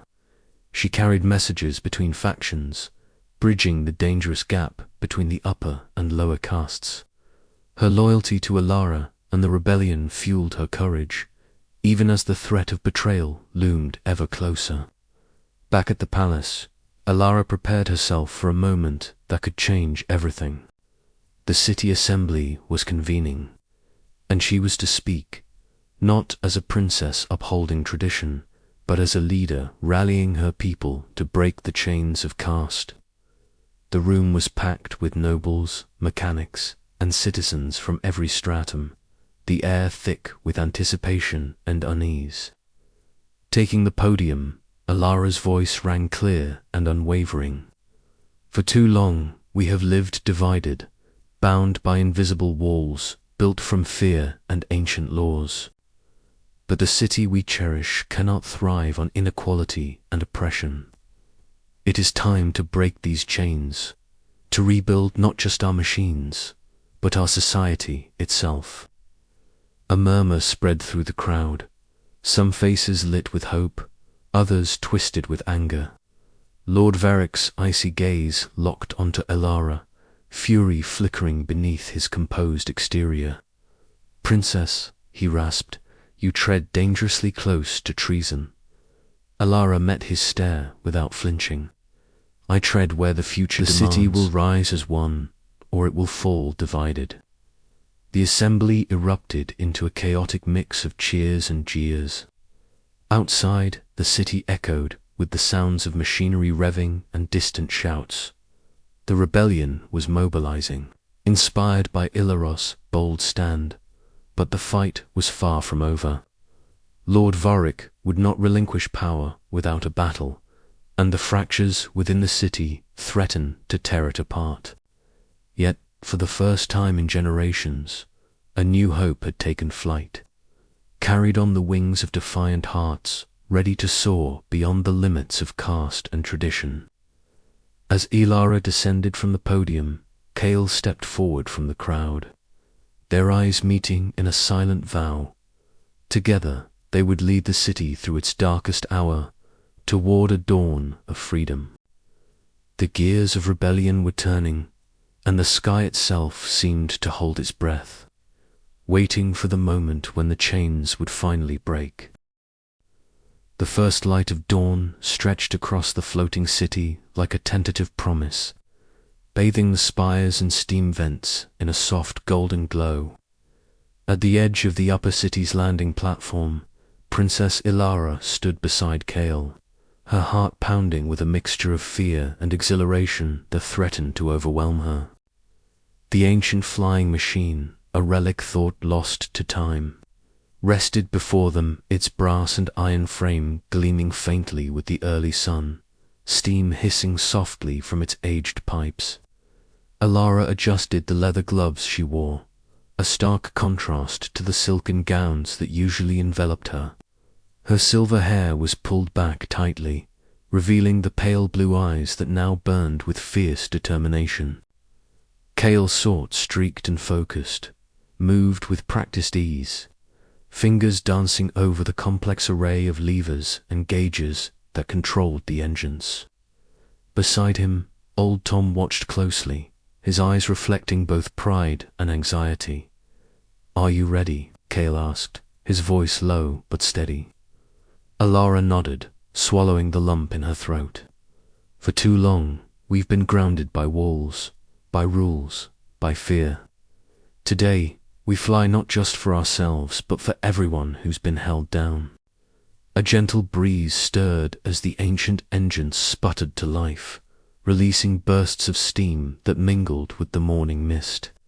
The platform trembled beneath their feet, the deep mechanical roar echoing through the city's iron heart.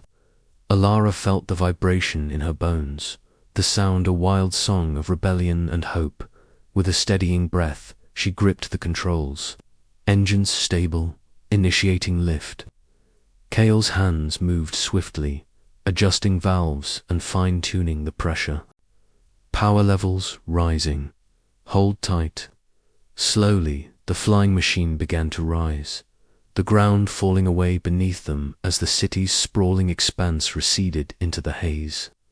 The cacophony of gears and steam softened into a steady hum, replaced by the rush of wind and the distant calls of skybirds. Elara's pulse quickened as the weight of centuries of oppression seemed to lift with them. The clouds parted, revealing a vast canvas painted in delicate shades of pink and lavender. Here, above the rigid caste lines and iron laws, there was only freedom. Suddenly, a sharp sputter jarred the machine, a faltering cough that sent a shudder through the frame. Kael's eyes flashed with alarm as he reached for the emergency valves. "Hold on," he shouted, working furiously to stabilize the engines. Elara tightened her grip, the world narrowing to the rhythm of their synchronized efforts. Minutes stretched like hours before the engines roared back to full power, and the flying machine surged upward with renewed vigor. Relief and triumph mingled in their chests as they soared higher, the city a patchwork of light and shadow beneath them. "We did it," Elara whispered, her voice trembling with disbelief and hope. Kael smiled, the first genuine expression of peace she had seen in him. "This is just the beginning." As the sun climbed higher, casting golden beams that danced on the machine's brass surfaces, Elara and Kael shared a glance that spoke of dreams realized and futures reclaimed. Their flight was more than a daring escape.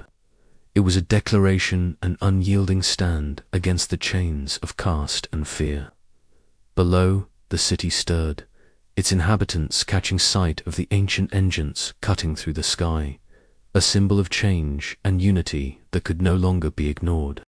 And high above, amid the endless blue, two souls soared free, bound not by birth or station, but by love and the unbreakable will to rewrite their destinies.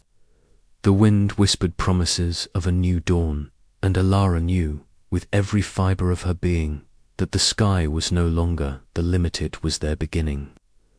But as the flying machine sailed toward the horizon, a shadow lingered, a reminder that the forces determined to maintain the old world would not yield so easily.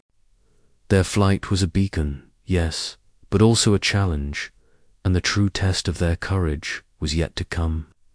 Elara tightened her jaw, eyes fixed on the endless sky ahead. "Whatever comes next, we face it together." Kael nodded, the green fire in his eyes blazing brighter than ever. Together, and with that, they vanished into the clouds, carrying the hopes of a city yearning to be free. The first light of dawn spilled gently over the floating city, casting golden hues upon the intricate gears and soaring spires that had once symbolized division but now shimmered as beacons of unity. From her vantage point atop the central platform, Princess Elara felt the cool morning breeze against her face, her silver hair catching the light like threads of starlight woven into the fabric of a new era. Beside her, Kael stood tall, his soot-streaked face softened by the quiet pride that shone in his sharp green eyes. Gone were the days when their love had to hide in shadows. Today was the dawn of open skies and open hearts. Below them, a sea of faces from every caste, noble, artisan, mechanic, and laborer alike, gathered in joyous anticipation. Children, some clutching rudimentary flying devices crafted from scraps. Others, adorned in newly issued uniforms of the city's first inclusive flying academy, buzzed with excitement. The air was thick with the scent of fresh oil, steam, and blooming hope. It was a symphony of change, a melody born from years of whispered rebellion and secret dreams. Elara's gaze swept over the crowd, landing on familiar faces. Myra, her ever-loyal handmaiden, fierce protector, wove through the throng with graceful ease, her curly auburn hair bouncing as she exchanged smiles and nods. The gleam in Myra's dark eyes mirrored the fire that had fueled their fighter fire, now tempered by the promise of peace. Nearby, Joran stood by one of the restored flying engines, his broad shoulders relaxed yet proud. The hum of the machinery blended with the cheers and laughter, a harmonious chorus that echoed through the city's floating platforms. Kael reached out, taking Elara's hand in his, their fingers intertwining effortlessly. "We made this happen," he whispered, voice thick with emotion.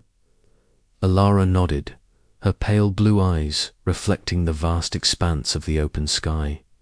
Together, The ceremony began with a flourish.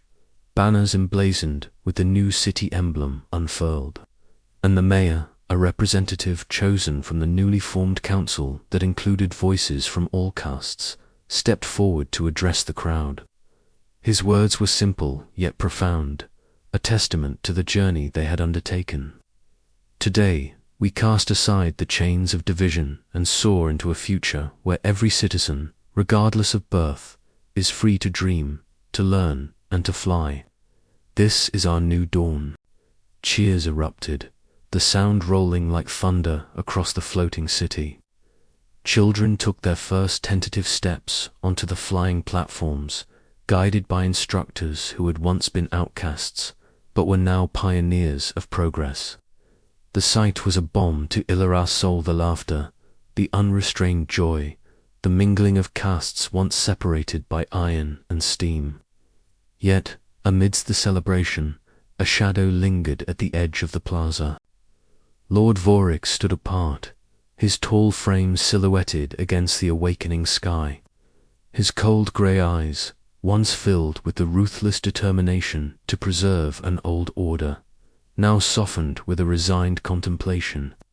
The ornate military attire that had marked his authority was replaced by subdued clothing, a visual surrender to the tides of change. He watched, not with defiance, but with a solemn acknowledgement that the city he once ruled had been reborn. Elara's heart ached with the weight of victory, the cost borne by friends lost, the sacrifices made, and the uncertain road ahead. Yet, as Kael squeezed her hand, she found strength in their shared resolve. "This is only the beginning," she murmured. "And we'll face it together," Kael promised. As the first flying lessons took flight, the city itself seemed to breathe anew. The clang of gears and hiss of steam were no longer sounds of oppression, but the heartbeat of a community united. The sky, once a symbol of unreachable dreams, now welcomed all who dared to ascend. Elara looked up, envisioning a future where caste lines blurred beneath the endless blue, where love and hope soared higher than any machine. The journey had been perilous, and the cost steep. But as the city embraced its new dawn, she dared to believe that the greatest flights were yet to come. And so, beneath the vast expanse of the open sky, the princess and the mechanic stood side by side, symbols of a world transformed. Their love, a beacon, lighting the path forward. The city thrummed with possibility, its gears turning not to divide, but to uplift, and with every heartbeat, every flight, they rewrote the story of their floating world. The future awaited, as boundless as the sky itself. The soft tap of rain against the stained glass windows of the royal chamber was a quiet lullaby, masking the storm raging within Princess Elara's heart. She sat, curled on the velvet chaise, a bundle of fragile yellowed letters resting in her lap. The aroma of lavender, mingled with the faint scent of machine oil, lingered as she unfolded the delicate pages, her pale blue eyes tracing the elegant script of a woman she had only known in fragmented memories, her mother. The letters were a secret legacy, hidden away in a forgotten drawer of the royal archives, uncovered only by Elara's restless curiosity. Each word was a whisper from the past, a confession of rebellion and hope penned in shadows. Her mother's voice, vibrant and courageous, spoke of doubts about the rigid caste system that bound their floating city and the suffocating chains it imposed on those both above and below. Elara's breath caught as she read the lines describing secret meetings with mechanics and artisans, plans to mend the city not just through gears and steam, but through unity and equality. The weight of her mother's sacrifices settled heavily on her shoulders, loss, exile, and relentless defiance. Tears welled in Elara's eyes, blurring the ink, yet a fierce resolve kindled in her chest. This was no longer just her fight. It was her inheritance. Outside, The city groaned and hissed with the steady pulse of steam engines and spinning gears, a mechanical heartbeat threatening to falter. Kael joined her on the rooftop terrace, his soot-streaked face softened by the twilight glow.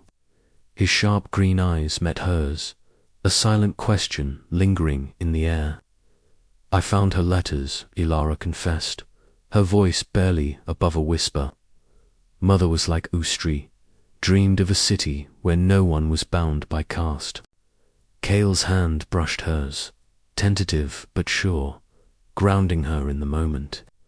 "Then we carry her dream now, together, their fingers intertwined, a fragile tether amidst the turbulence of rebellion and loss." The city below stretched endlessly, a tapestry of brass and steam, its soaring machines promising freedom yet tethered by tradition. Meanwhile, in the shadowed courtyards beneath the gilded towers, Mira's silhouette moved with purposeful grace. Her training was a secret rebellion in itself, a dance of steel and shadow that sharpened her resolve and guarded her heart. Each precise strike of her wooden sword echoed the sacrifices made by those unseen in the struggle for change. Her own forbidden love flickered like a flame, fragile yet fierce, a mirror to Elara and Kael's bond. In a cluttered workshop filled with the scent of oil and old parchment, old Tom labored over intricate blueprints and worn tools.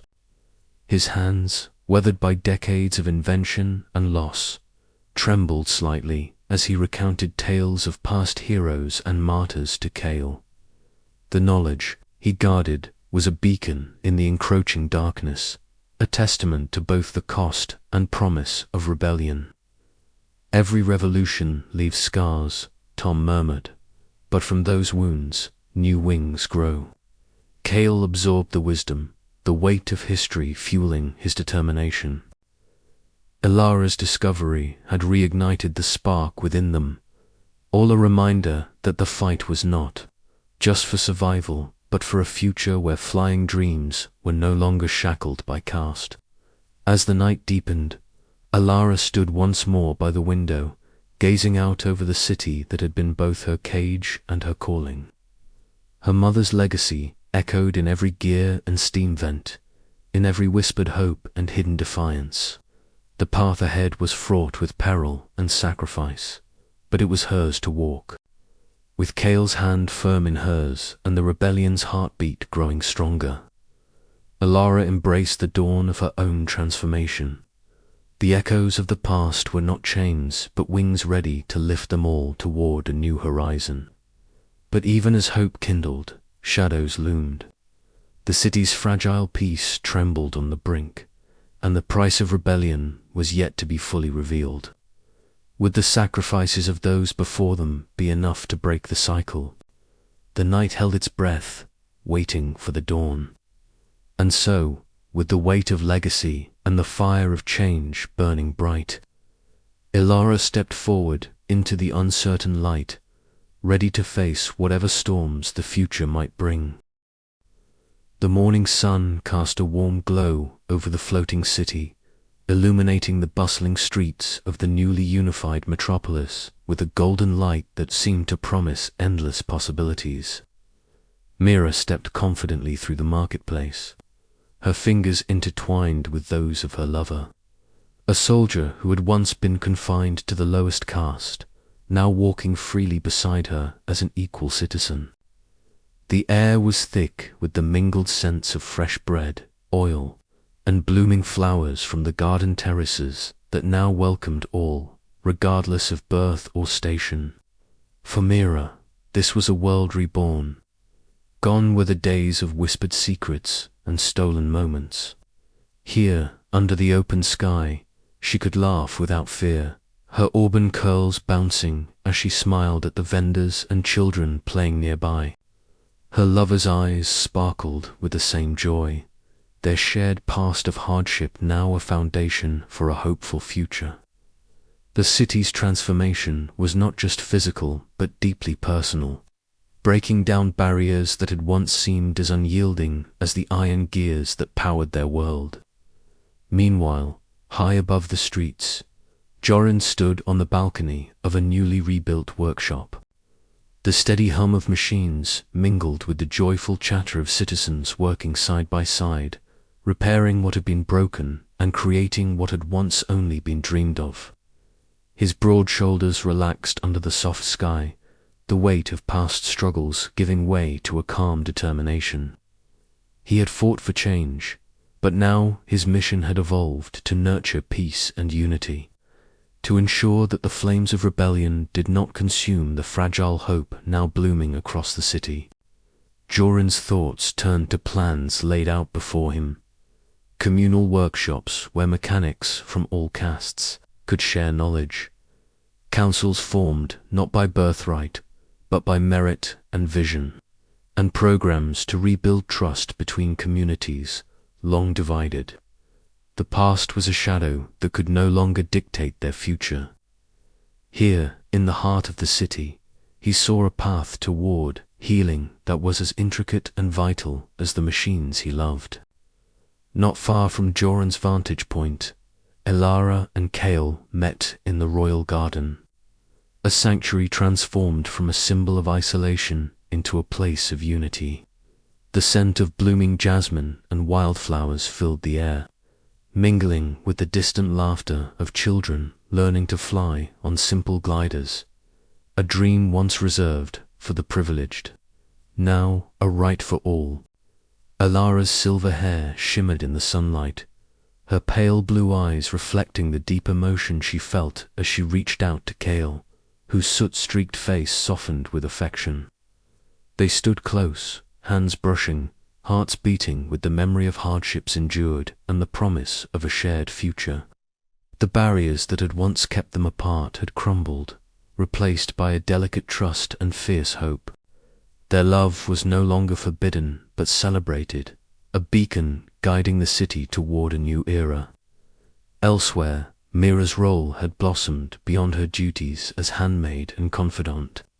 She now led training sessions in self-defense, her sharp eyes watching over a diverse group of young men and women from all castes. The clatter of wooden swords and the steady rhythm of practiced movements echoed through the training yard. Mira's voice was firm but encouraging, her presence commanding respect and inspiring confidence. These sessions were more than physical training. They were a symbol of empowerment and solidarity, a living testament to the unity forged through shared struggle. Mira's pride was evident in every precise movement and every triumphant smile from her students. The old divisions that had once dictated who could protect whom were dissolving, replaced by a collective strength born from courage and mutual respect. As the day wore on, the city seemed to pulse with new life. Conversations between former nobles and mechanics, artisans and soldiers, filled the air with ideas and laughter. The streets, once shadowed by fear and suspicion, now glowed with possibility.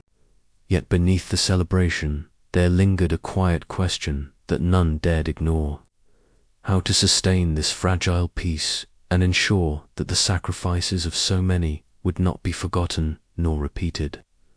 Elara and Kael, standing side by side, recognized the weight of this responsibility. Their love had helped bridge a chasm once thought unforgivable, but the work ahead would require patience, wisdom, and unyielding commitment. The city was healing, but its heart still beat to the rhythm of change, unpredictable, sometimes faltering, but always moving forward. In the twilight, as lanterns flickered to life and the stars began to sparkle above the floating city, Mira returned home, her hand firmly held by her lovers. Joran joined her later, sharing news of new projects and the steady progress of reconciliation. Elara and Kael watched from the garden, their smiles reflecting the quiet joy and determination that filled their souls. Tonight, the city was a tapestry woven from countless stories, stories of pain, hope, love, and courage. And though the path ahead was uncertain, one truth was clear: together, They would build a future where flying dreams were no longer bound by caste, where hearts could soar freely across the endless skies. As the stars blinked overhead, Elara whispered, "This is only the beginning." Kael squeezed her hand gently, "And we'll face it together." The promise hung between them, a beacon in the night, lighting the way to a new dawn. Beneath the heavy skies of the floating city, where steam vents hissed softly and the faint hum of machinery filled the air, the first true steps toward healing had begun. The scars of rebellion and caste division ran deep, etched into the faces and hearts of every citizen. Yet, in the grand central hall, lit by the warm flicker of countless lanterns, Princess Elara stood resolute. Her silver hair glimmered like a beacon against the dim backdrop as she addressed the crowd gathered from every corner of the city. Nobles draped in fine silks, artisans with calloused hands, mechanics stained with soot, and children wide-eyed with curiosity and hope. "We have all known hardship." Elara's voice carried steadily through the hall, weaving through the murmurs and restless shuffles. "We have all been shaped by the walls and the iron gears that hold our city aloft. But those walls need not bind us forever. Together we can forge a new future where our dreams take flight, not because of the caste we were born into, but because of the courage we share." The words were not empty promises. They were the culmination of months of tireless work with Kael, her partner not only in love but in leadership. Their journey from forbidden connection to united front was a tapestry threaded with risk, hope, and unyielding resolve. Kael moved through the lower city's bustling streets, the scents of oil, metal, and fresh bread mingling in the air.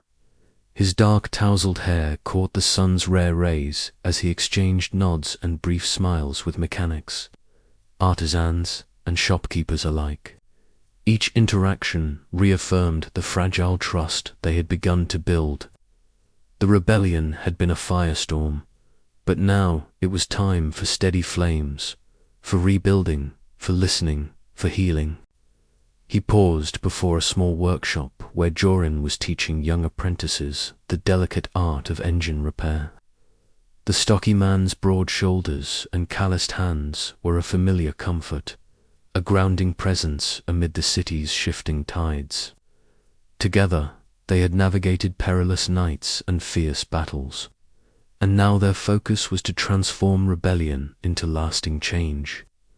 Meanwhile, Myra's hidden courtyard echoed with the sharp rhythm of wooden staffs striking against one another. Her curly auburn hair bounced with each practiced movement as she trained a new generation of defenders.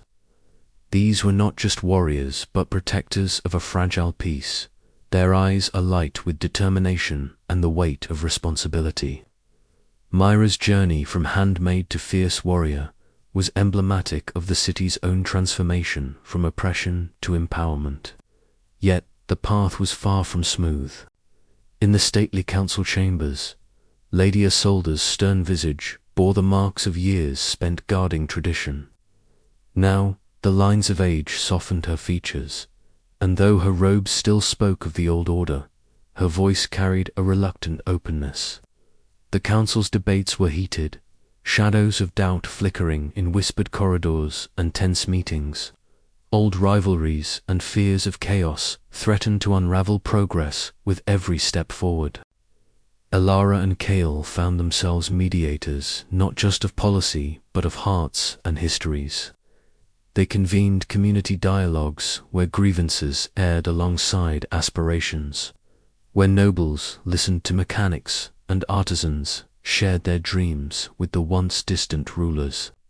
Cooperative projects blossomed, shared workshops, open training grounds, festivals, celebrating the city's diverse talents and cultures. Every success was a fragile thread woven into the city's new fabric. But beneath the surface, mistrust lingered like a stubborn fog. Old wounds reopened in unexpected moments. Whispered accusations and silent glances reminded all that true unity was still a distant horizon. Elara's nights were restless, haunted by memories of loss and the heavy weight of expectation. Kael's hands, so skilled at mending engines, trembled sometimes under the strain of leadership. Yet their shared resolve remained unbroken. On one such evening, as the city's lights sparkled like stars caught in glass, Elara and Kael stood atop the highest platform. The wind teased their hair, the scent of steam and metal filling their senses. They looked out over the city, a city bruised but breathing, fractured but healing. "We've come far," Kael said quietly, his sharp green eyes reflecting the glow below. Elara smiled, a mixture of exhaustion and hope. "And there's still so much to do. But now, we face it together." Their hands found each other's, a silent promise amidst the shifting gears of a world being remade. The city's future was uncertain, the challenges formidable, but in that moment, the soaring dreams of all its people seemed just within reach. As the first stars blinked awake overhead, the echoes of rebellion softened into the steady pulse of rebuilding, a city learning to trust again, one heartbeat at a time, and with that trust, the promise of a new dawn. But even as hope blossomed, a lingering question remained. Could love and unity truly conquer the deep divides etched into the city's very soul?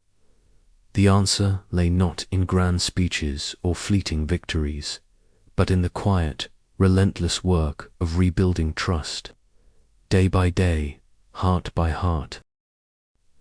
The Grand Council chamber was a mosaic of old and new. Sunlight streamed through stained glass, casting kaleidoscopic colors upon the polished marble floor, lighting the faces of nobles clad in heavy silks and intricate brocades. Princess Elara stood at the center, her silver hair catching the light and her pale blue eyes glinting with unwavering resolve. The hum of whispered conversations subsided as she raised her hands, commanding silence. "Esteemed members of the council," Elara began, her voice steady but vibrant with urgency. "The winds of change are upon our city. Our people have suffered under the weight of division for too long. The rebellion, the failures in our machines, and the cries from the lower castes are not signs of chaos, but calls for renewal. We cannot cling to the past at the expense of our future." She paced slowly, every word measured and purposeful.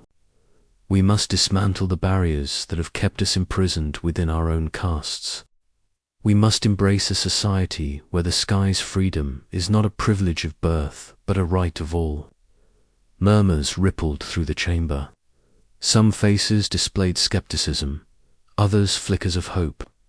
At the far end, Lady Isolde stood rigid, her sharp features carved by years of stern counsel.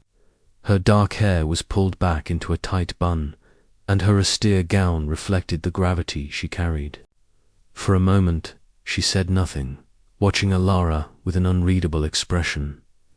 The meeting adjourned with much left unsaid. In the dimly lit hallway beyond, Lady Isolde lingered, clutching a folded letter Elara had sent earlier that day. The letter was a plea not for blind loyalty, but for understanding. Her fingers trembled slightly as she unfolded the parchment, eyes scanning the heartfelt words. A conflict rose within her, a lifetime bound to tradition, wrestling with the undeniable truth of a changing world. Meanwhile, far below, in the underbelly of the city, Kael and Myra worked side by side in the cavernous workshop beneath the floating metropolis. The hiss of escaping steam and the rhythmic clink of metal tools punctuated their synchronized labor. Kael's soot-streaked face was set in concentration, his sharp green eyes reflecting the flicker of oil lamps. Myra's agile hands moved deftly, tightening bolts and adjusting delicate gears. "This engine holds more than power," Kael murmured, wiping sweat from his brow. "It's the key to breaking our chains. Mira nodded, her sharp dark eyes alight with fierce determination. And with Elara leading from above, maybe this time change will come without bloodshed. Their camaraderie was a quiet rebellion in itself, a bond forged not just by shared goals, but by hope for a better tomorrow. Back in the palace gardens, a gentle breeze stirred the leaves, carrying the scent of blooming nightshade and fresh rain. Elara walked alongside Lady Isolde, their steps slow and deliberate on the gravel path. For once, the usual tension between them softened. "I never thought I would see the day when you'd walk beside me willingly," Elara said, glancing at her advisor. Lady Isolde's voice was low, edged with vulnerability. "I never thought I'd find myself questioning everything I was taught to believe. But the city is changing, Princess. Perhaps it's time I changed with it." Elara smiled faintly, the promise of alliance shimmering between them like the first rays of dawn. "Together, we can guide this city into a new era, one where the sky is open to all, and the past's shadows no longer hold us captive." The palace bells tolled softly, marking the passage of time and the fragile hope blossoming amid the winds of change. Yet, beneath the surface, questions lingered. Would the council embrace this fragile alliance? Could old wounds heal before new ones formed? As night fell, Elara retired to her chambers, the weight of leadership settling anew on her shoulders. She traced the intricate patterns of a mechanical blueprint spread across her desk, dreams of flight and freedom etched in every line. Tomorrow would bring new challenges, but also the possibility of unity. Lady Isolde, alone in her quarters, unfolded the letter once more. Her eyes softened as she read Elara's words, a reluctant smile touching her lips. "For the first time, I believe in the promise of change," she whispered to the shadows. Outside, the city breathed a living machine of gears and steam, hope and fear, tradition and revolution. The winds carried the scent of oil and blossoms, of past conflicts and future dreams. And as the stars blinked awake above the floating city, a new chapter began, not just for Elara and Kael, but for all who dared to dream beyond the caste lines that once divided them. The winds of change were no longer whispers in the dark. They had become a roaring gale, ready to sweep the city into a future forged by courage, unity, and the unbreakable bonds of love. But even as hope blossomed, shadows lingered. Old alliances would be tested, loyalties strained, and the true cost of transformation had yet to be revealed. Elara closed her eyes, feeling the weight of the world and the lightness of possibility entwined within her heart.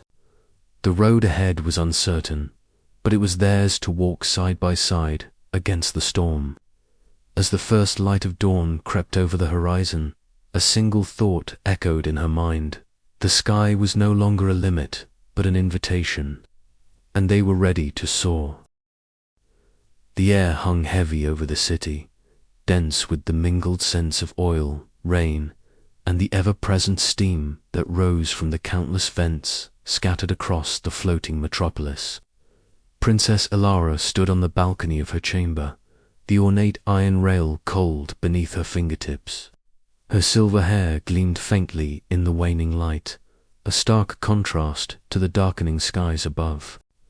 Below, the city sprawled endlessly, a complex labyrinth of brass and steel, gears and pipes, a marvel of mechanical ingenuity and social division. Tonight, the usual symphony of hissing steam and clanking machinery seemed muted, as if the city itself braced for what was to come. Elara's pale blue eyes traced the horizon where the sun sank behind the jagged spires of the lower castes. Her heart ached with the weight of everything she had lost, and everything she still stood to lose. She turned inward, retreating from the balcony's chill and the restless city. The room felt smaller than ever, the lavish tapestries and gilded furniture oppressive rather than comforting. Somewhere beyond these walls, Kael and the rebellion fought desperately, risking everything. And yet, here she was, confined by royal duty and the expectations that came with her name. A soft knock at the door pulled her from her thoughts. Myra entered swiftly, her auburn curls slightly disheveled, eyes dark and urgent. "Your Highness," Myra began, her voice tight with emotion, "we've lost another. Yolande didn't make it through the raid last night." Elara's breath hitched. Yolande was one of the rebels closest to Kael, a young mechanic with a spark of hope that had seemed unbreakable. She swallowed hard, fighting the lump in her throat. "How?" she asked quietly. "Caught in a crossfire near the eastern vents. The guards were ruthless. They've tightened their grip since your relationship with Kael was exposed." Elara closed her eyes, clutching the locket she always wore, a gift from her mother, now a symbol of the past and the uncertain future. The rebellion's cost was more than political. It bled into every corner of her life. Meanwhile, deep within the shadowed depths of the lower city, Kael and Joran sat amidst scattered tools and fractured blueprints. The workshop was dim, lit only by flickering gas lamps that cast long shadows on the soot-streaked walls. Both bore fresh bruises and dirt smudged across their faces, souvenirs of a skirmish that had nearly cost them their lives. "We can't keep losing people like this," Joran muttered, voice rough. "They're getting smarter, more brutal." Kael rubbed a hand over his jaw, eyes sharp despite exhaustion. "We knew the risks when we started this. But giving up isn't an option, not when the city's core is failing and the people suffer." Joran nodded slowly, the fire of conviction mingling with the weariness in his gaze. "Still, it's hard. Friends falling, trust breaking. Sometimes I wonder if we're just trading one cage for another." Kael's fingers tightened into a fist. "We're fighting for a future where no one is caged by birth or blood. That future is worth every scar." Back in the palace, the news of Jalen's death settled heavily on Elara's shoulders. She paced the room, the delicate fabric of her dress whispering against the floor.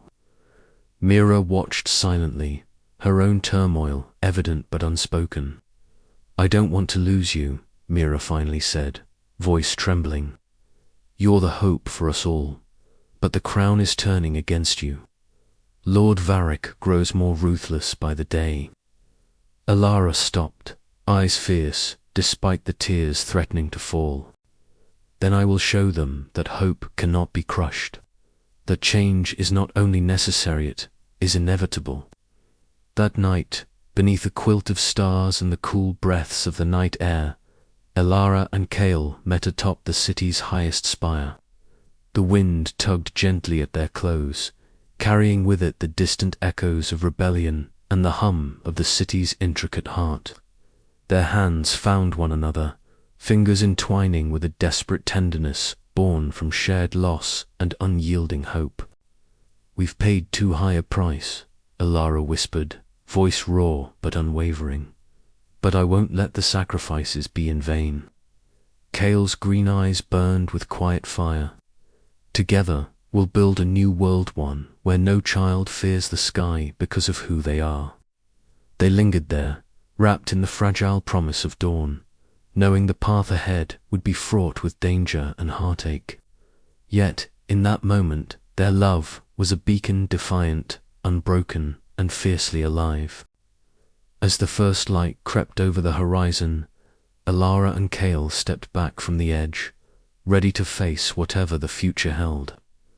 The price of freedom was steep, but they would pay it together. And so the city beneath them stirred, its gears turning ever onward, carrying the hopes and dreams of those brave enough to fight for the sky. The days that followed were a blur of whispered meetings, hurried plans, and stolen moments. The rebellion pressed forward, their ranks tempered by grief, yet galvanized by purpose. Elara found herself at the center of a storm, balancing the demands of leadership with the fragile threads of her personal life. Myra's own secret romance added a bittersweet layer to the turmoil. The handmaid's courage inspired Elara, even as it reminded her of the risks they all faced. Jorin's steadfast presence was a balm to Kael's restless spirit, a reminder that even amidst chaos, friendship could endure. But Lord Varric's shadow loomed large, his cold gaze sweeping across the city like a storm cloud ready to burst. His forces tightened their grip, hunting the rebels with relentless precision. In one tense confrontation, Elara stood before the ruling council, her voice steady despite the pounding of her heart. She spoke not as a princess bound by tradition, but as a leader of a new dawn. Our city cannot thrive, shackled by fear and division, she declared. We must embrace change, or we will crumble beneath the weight of our own making. Whispers rippled through the chamber. Some faces betrayed fear, others grudging respect. Lord Varric's cold eyes narrowed, but Elara met his gaze without flinching. The battle for the city's soul had reached its crescendo, and though the cost was grave, the promise of freedom burned brighter than ever. As night fell once more, Elara and Kael stood side by side, gazing out over a city on the brink. Their journey was far from over, but their hearts beat as one a defiant rhythm against the darkness. No matter what comes, Kael said softly, we face it together. Elara smiled, a fierce light in her eyes. Together. And with that, they stepped forward into the uncertain dawn, ready to claim the sky and their destiny. The air was thick with anticipation and the faint hiss of steam-powered engines as the citizens of the floating city gathered. In the grand plaza, vast open space suspended among the clouds, framed by gleaming brass railings and intricate ironwork that shimmered golden in the late afternoon sun. Today was unlike any other in the city's long history. The rigid social order that had divided its people for generations was beginning to crumble. And with it came the first public flying lessons and mechanical apprenticeship programs open to all castes. Princess Elara stood at the forefront of the ceremony, her silver hair catching the sunlight like strands of spun light. Gone was the restrictive royal gown she had once worn. Instead, she donned a lighter ceremonial dress woven with symbols of unity, delicate pattern of gears entwined with soaring birds. Her pale blue eyes swept over the crowd, now a tapestry of faces from every caste, noble families dressed in their finest, artisans and mechanics in their practical attire, and children wide-eyed with wonder.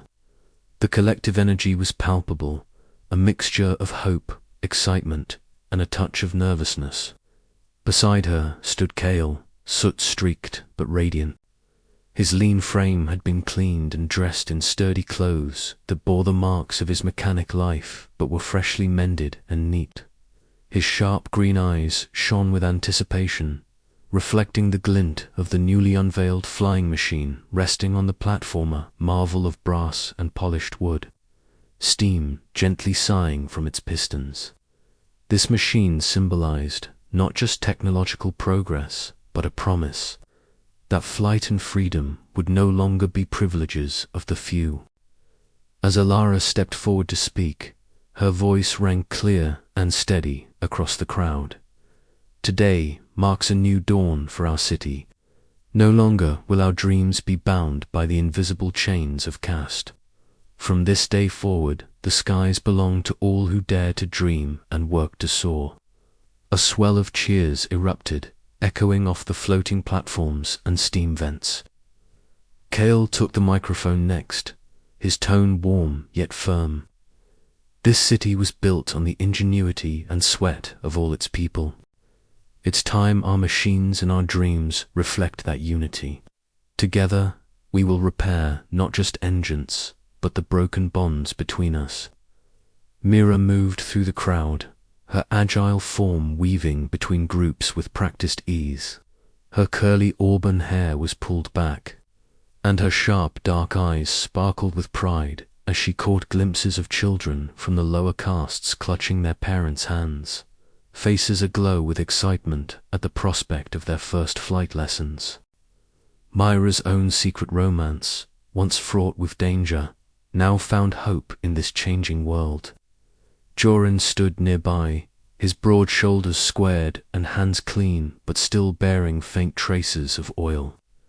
He exchanged a hopeful glance with Kael, both men recognizing the long road still ahead but taking solace in the progress made. The rebellion's ideals had blossomed into something greater, movement toward a fairer, freer society. As the ceremony reached its climax, the first group of mixed-caste students were called forward. They climbed aboard the flying machines, their laughter and nervous chatter filling the plaza with life. At a signal, the engines roared to life, steam billowing as the machines lifted gracefully into the sky, their silhouettes dancing against a backdrop of fiery sunset hues. It was a breathtaking Sita, symbol of breaking chains and soaring into uncharted futures. Lord Veric watched from a distance, his imposing figure softened by the dusk. Though reluctant, even he could not deny the city's transformation. The old order was fading, replaced by a new era where hope and unity soared higher than any machine. As the crowd dispersed into the glowing evening, Elara and Kael lingered on the platform. Their hands brushed briefly, a silent promise exchanged amidst the fading light. The journey was far from over, but together, they had sparked a flame that would light the way forward for generations to come. "This is only the beginning," Elara whispered, her eyes shining with determination. "Our city will fly higher than ever before because now we all rise together." Kael nodded, his voice steady with conviction. "And we'll keep flying, no matter the storms ahead." Their smiles held the weight of dreams fulfilled and battles yet to come, a testament to the power of love, hope, and the courage to change the world. The skies were no longer just a place for the privileged, they belonged to all who dared to dream. As the stars began to twinkle above the floating city, the first echoes of laughter and engine hums drifted into the night, a lullaby of freedom, unity, and the endless possibilities of flight. And so, the city soared into a new era, its heart beating stronger and freer than ever before. The grand hall was alive with a hum of voices, a mixture of anticipation and caution vibrating through the air. Elara stood at the center, her silver hair catching the flickering light of the chandeliers above, her pale blue eyes scanning the gathered council. Around her sat former rebels alongside nobles who had reluctantly accepted the new order, their faces etched with the scars of conflict and the weight of responsibility. The city was no longer held together by steam and iron alone, but by fragile alliances and the hope for a better future. "We have come far," Elara began, her voice steady but warm, "yet the path ahead demands even greater courage. Our city is wounded, its people divided by years of oppression and rebellion. Now we must rebuild not just our machines, but our trust in one another." Whispers stirred among the council. Joran, seated near the edge, exchanged a glance with Myra, who sat poised with a calm yet alert demeanor. Both bore the marks of their past lives. Joran's oil-stained hands now rested on the polished wood of the council table, a symbol of his transition from saboteur to statesman. Myra's sharp eyes scanned the room, ever vigilant for threats to their fragile peace. Kael entered the hall quietly, his presence grounding the room. His soot-streaked face and practical attire contrasted with the formal setting, yet his sharp green eyes shone with a new purpose. He took his place beside Elara, a living testament to the unity they had forged. The city's workshops, once secret and exclusive, were now open to all castes, buzzing with the sounds of innovation and collaboration. The clang of tools, the hiss of steam, and the murmur of ideas filled the air, a vibrant symphony of progress. Yet, beneath the surface of hope, tensions simmered. Lady Isolde, the once unyielding royal advisor, now softened by the passage of time and the undeniable changes around her, voiced her concerns during the council deliberations. Change is necessary, she admitted, but we must guard against losing the order that keeps our city from falling into chaos. Elara nodded, understanding the delicate balance they must maintain. Order does not mean oppression. It means justice, an opportunity for all. Our rebellion was born from the refusal to accept anything less. Joran leaned forward, his voice low but firm. We must be pragmatic. Ideals are our compass, but governance requires compromise. The people need stability as much as they need change. Mira added, and vigilance. There are still those who would see us falter. Meanwhile, on the balcony overlooking the city, Lord Vorik stood alone. The dusk painted the skyline in hues of amber and violet, the soaring flying machines casting long shadows over the floating city. His cold grey eyes reflected a complex swirl of regret and resignation. The power he once wielded with an iron grip had slipped through his fingers, replaced by a wary hope that the new leaders could succeed where he had failed. As night deepened, Elara and Kael met privately in the council's chambers. The weight of their responsibilities pressed heavily upon them, yet their shared vision remained unwavering. "This is only the beginning," Kael said softly, "but together we can make this city soar beyond its past." Elara smiled, a spark of defiant hope shining in her eyes. For the first time, the sky belongs to everyone. Outside, the city pulsed with life and promise, the echoes of rebellion transforming into the steady heartbeat of a new era. Yet the challenges ahead were clear.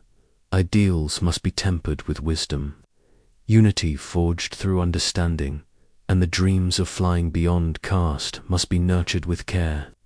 The journey was far from over, but for the first time it felt true that freedom was within reach.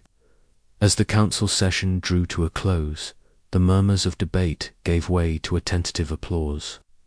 Elara and Kael exchanged a glance filled with resolve. The city's future depended on their strength and their ability to inspire others to rise above old divisions. The night air carried the distant whistle of steam engines and the soft flutter of wings from the flying machines, a reminder that the sky was no longer a limit, but a canvas for hopes and dreams. And as the stars emerged above the floating city, a new chapter began, one where echoes of rebellion would guide the city toward a horizon bright with possibility. But as Elara turned from the council chamber, a shadow flickered at the edge of the doorway, a reminder that even in times of peace, vigilance must never waver. The true test of their resolve was yet to come. The city was changing, but the fight for its soul was far from finished. The air was thick with anticipation as the city's inhabitants gathered on the newly constructed communal platform, a symbol of the unity that had been hard-won through struggle and sacrifice. Princess Elara stood beside Kael, her hand resting in his with a quiet strength that radiated through the crowd. The sun dipped low on the horizon, casting a golden glow over the floating city, its intricate gears and steam vents bathed in a soft amber light. The sky above was streaked with hues of pink and orange, the gentle hum of airships weaving through the clouds, creating a symphony of hope and renewal. Elara's silver hair caught the fading light, shimmering softly as she smiled at Kael, her pale blue eyes reflecting the dreams they had dared to chase together. Kael, soot-streaked but now cleaner, his dark tousled hair slightly tamed, returned her gaze with unwavering resolve. Around them, citizens from every caste gathered, artisans, mechanics, nobles, and workers alike, their faces alight with cautious optimism and the promise of a new era. Mira moved through the crowd with purposeful grace, her curly auburn hair bouncing as she stopped to greet familiar faces. The handmaid who had once served in silence now stood proudly among the people, her sharp dark eyes bright with determination. In the courtyard nearby, the sound of clashing wooden swords and laughter echoed as Myra led a group of young women in self-defense training. The sun filtered through the leaves, dappling the ground with light as she encouraged her students with warmth and fierce encouragement. The air was alive with empowerment, a stark contrast to the fear and secrecy that had once cloaked her every move. Not far away, Joran was immersed in a bustling workshop filled with the scent of oil and metal. Sparks danced softly from a welding torch as he guided a group of eager apprentices through the intricacies of mechanical schematics. His stocky frame bent over the blueprints, hands steady despite the grime that clung to his skin. His stern expression softened as he witnessed the spark of understanding in his pupils. Eyes hope for the future forged through knowledge and skill. Joran's cautious pragmatism had evolved into a quiet optimism, his dedication to rebuilding the city's mechanical heart as steadfast as ever. As evening settled, the city's central square transformed into a vibrant celebration. Lanterns floated upwards, their warm glow mingling with the twinkling stars and the bursts of colorful fireworks that painted the night sky. Music drifted through the air, a joyous melody that invited dancing and laughter. Among the revelers, Elara and Kael found a moment of quiet intimacy beneath the luminous spectacle. Their fingers intertwined, their smiles mirrored in the bright colors above, a testament to the love that had blossomed against all odds. "We've come so far," Elara whispered, her voice barely audible over the soft crackle of fireworks. Kael squeezed her hand gently, "And this is only the beginning." Their public declaration of love was more than a personal triumph. It was a beacon for the city, a challenge to the old prejudices that had long divided them. The unity they embodied sparked a wave of hope that rippled through every street and skyway, inspiring others to cast aside fear and embrace the promise of change. Yet beneath the celebration, questions lingered. The remnants of the old regime, whispers of dissent and pockets of resistance, reminded them that the path ahead would not be without peril. Elara's thoughts drifted to Lord Varric and the shadows that still clung to the city's edges. But as she looked around at the faces illuminated by lantern light, at the joyous laughter of children from all castes mingling freely, she felt a fierce, defiant hope swell within her.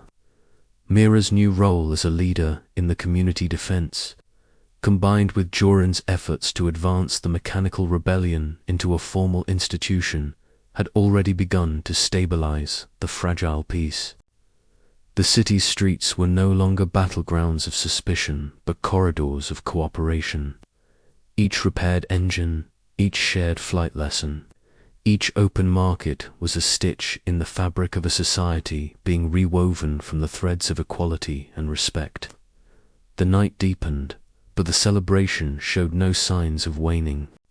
Elara and Kael took to the platform once more, addressing the crowd with voices steady and full of conviction, their words weaving a vision of a city where flying dreams were no longer bound by caste, where love and hope soared as freely as the airships above.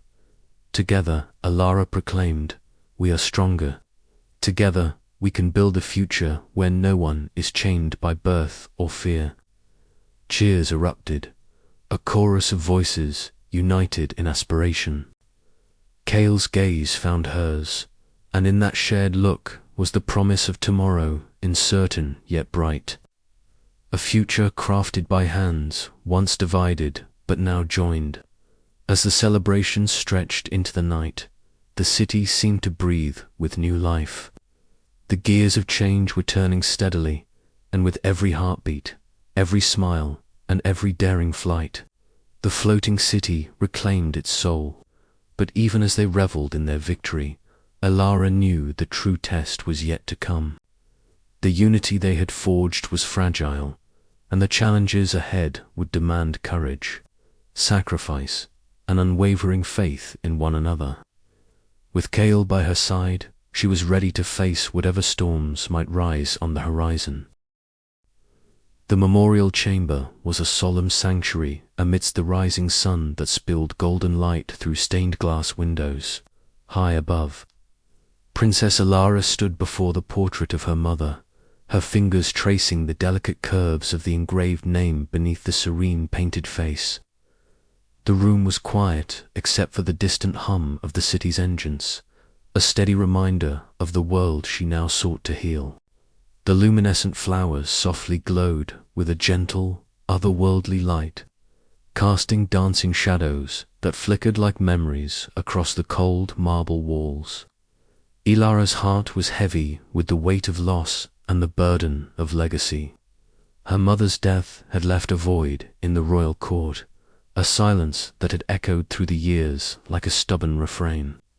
Yet here, in this stillness, Elara felt the fierce pulse of determination rising within her. She remembered the lessons whispered in the halls of her youth about duty, sacrifice, and the cost of change. But now, those lessons took on new meaning as she resolved to shape a future where those sacrifices were not in vain. She knelt, pressing her forehead to the cool stone, murmuring a vow to carry forward the courage and compassion that had defined her mother's reign. "I will forge a legacy of unity," she whispered, voice steady despite the tears that welled in her pale blue eyes. "Not of division, not of fear." As the sun climbed higher, Elara left the chamber, stepping into the Grand Council Hall where the city's future was being woven anew. The room was alive with voices, representatives from every caste, once divided by rigid walls, now gathered in a fragile but hopeful assembly. The wooden floor, worn by centuries of footsteps, bore witness to the moment as Elara raised her hand, commanding the room's attention. "We stand at the dawn of a new era," she began, her voice clear and unwavering. "Our city, once shackled by chains of caste and fear, now breathes the promise of freedom. But freedom demands more than words. It demands courage, sacrifice, and the willingness to dream beyond the skies we have known." Eyes met hers wide, expectant and filled with the spark of hope. She saw among them the artisans who once hid in shadows, the mechanics who risked everything for change, and the leaders who now sought peace. Elara's heart swelled with the weight and wonder of her responsibility. Meanwhile, in the heart of the city's workshop, Kael and Jorin labored side by side, their hands moving with practiced precision as they fitted gears and tightened bolts. The scent of warm metal and steam filled the air, punctuated by the rhythmic clinks of tools meeting iron.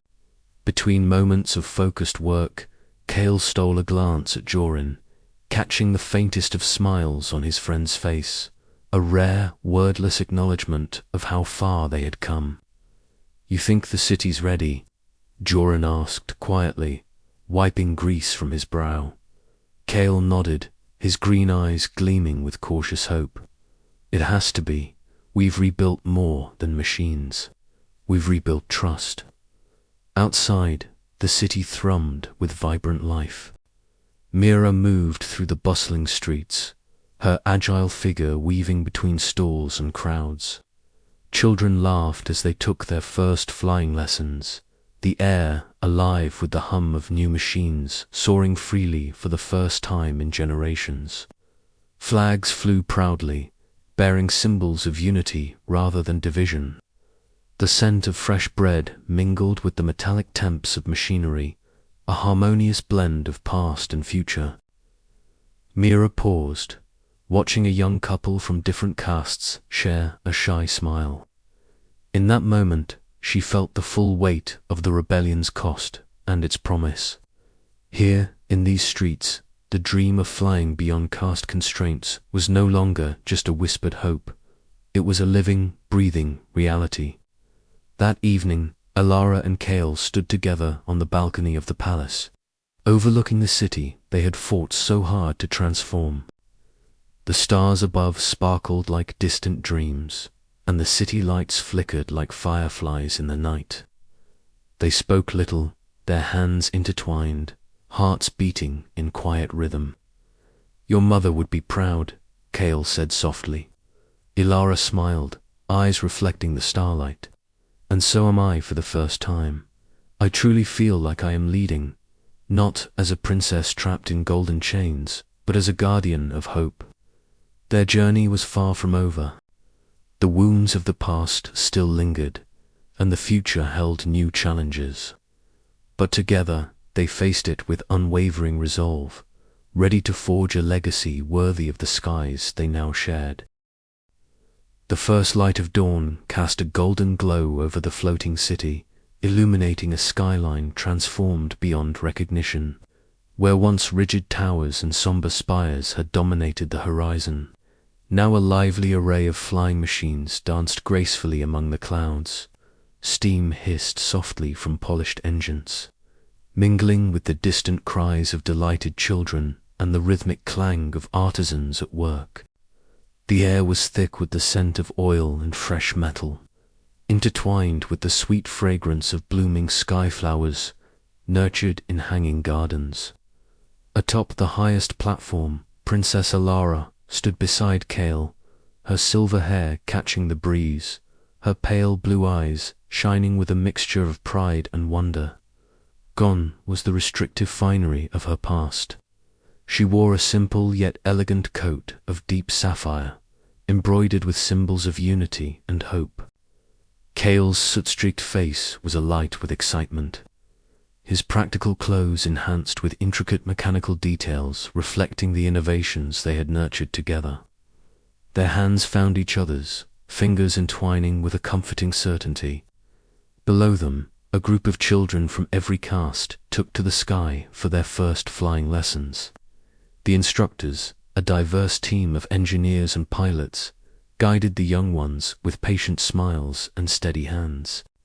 Laughter and cheers echoed through the crisp air, a sound that had once been forbidden to mingle across social lines. Ilara's heart swelled at the sight. This was the tangible promise of their struggle, a future where dreams could soar unbound by birthright or privilege. Meanwhile, Mira and Joran navigated the bustling mechanical markets, a vibrant hub of creativity and collaboration. Stalls lined with brass and copper parts gleamed under the sun, and the air buzzed with lively barter and the rhythmic tapping of tools. Artisans and engineers, once separated by caste, now worked side by side, their combined talents forging inventions that blended the elegance of old-world steam technology with revolutionary new designs. Myra's sharp eyes scanned the crowd, noting the hopeful faces and spirited debates about the city's future. Joran's steady presence beside her was a grounding force, his broad shoulders bearing the weight of past losses, yet filled with determination for what lay ahead. At the grand ceremony, Lady Isolde observed quietly from the sidelines.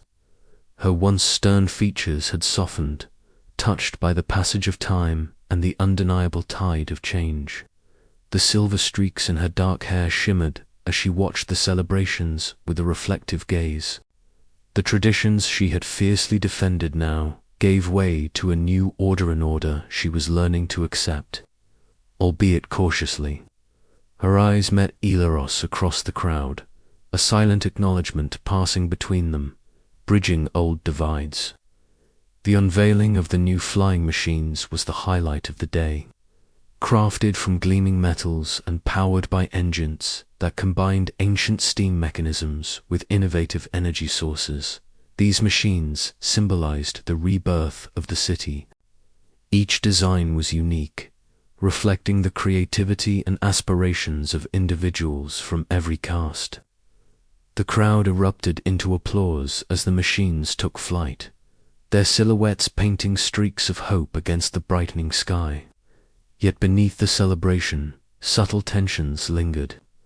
Not all hearts had embraced the new era. Old prejudices whispered in shadowed alleys, and some voices murmured fears of disorder and loss. Elara and Kael knew the path ahead would be fraught with challenges. The city's newfound freedom demanded vigilance and compassion, a delicate balance between honoring heritage and nurturing progress. As the sun climbed higher, Elara addressed the gathering from the platform, her voice steady and clear.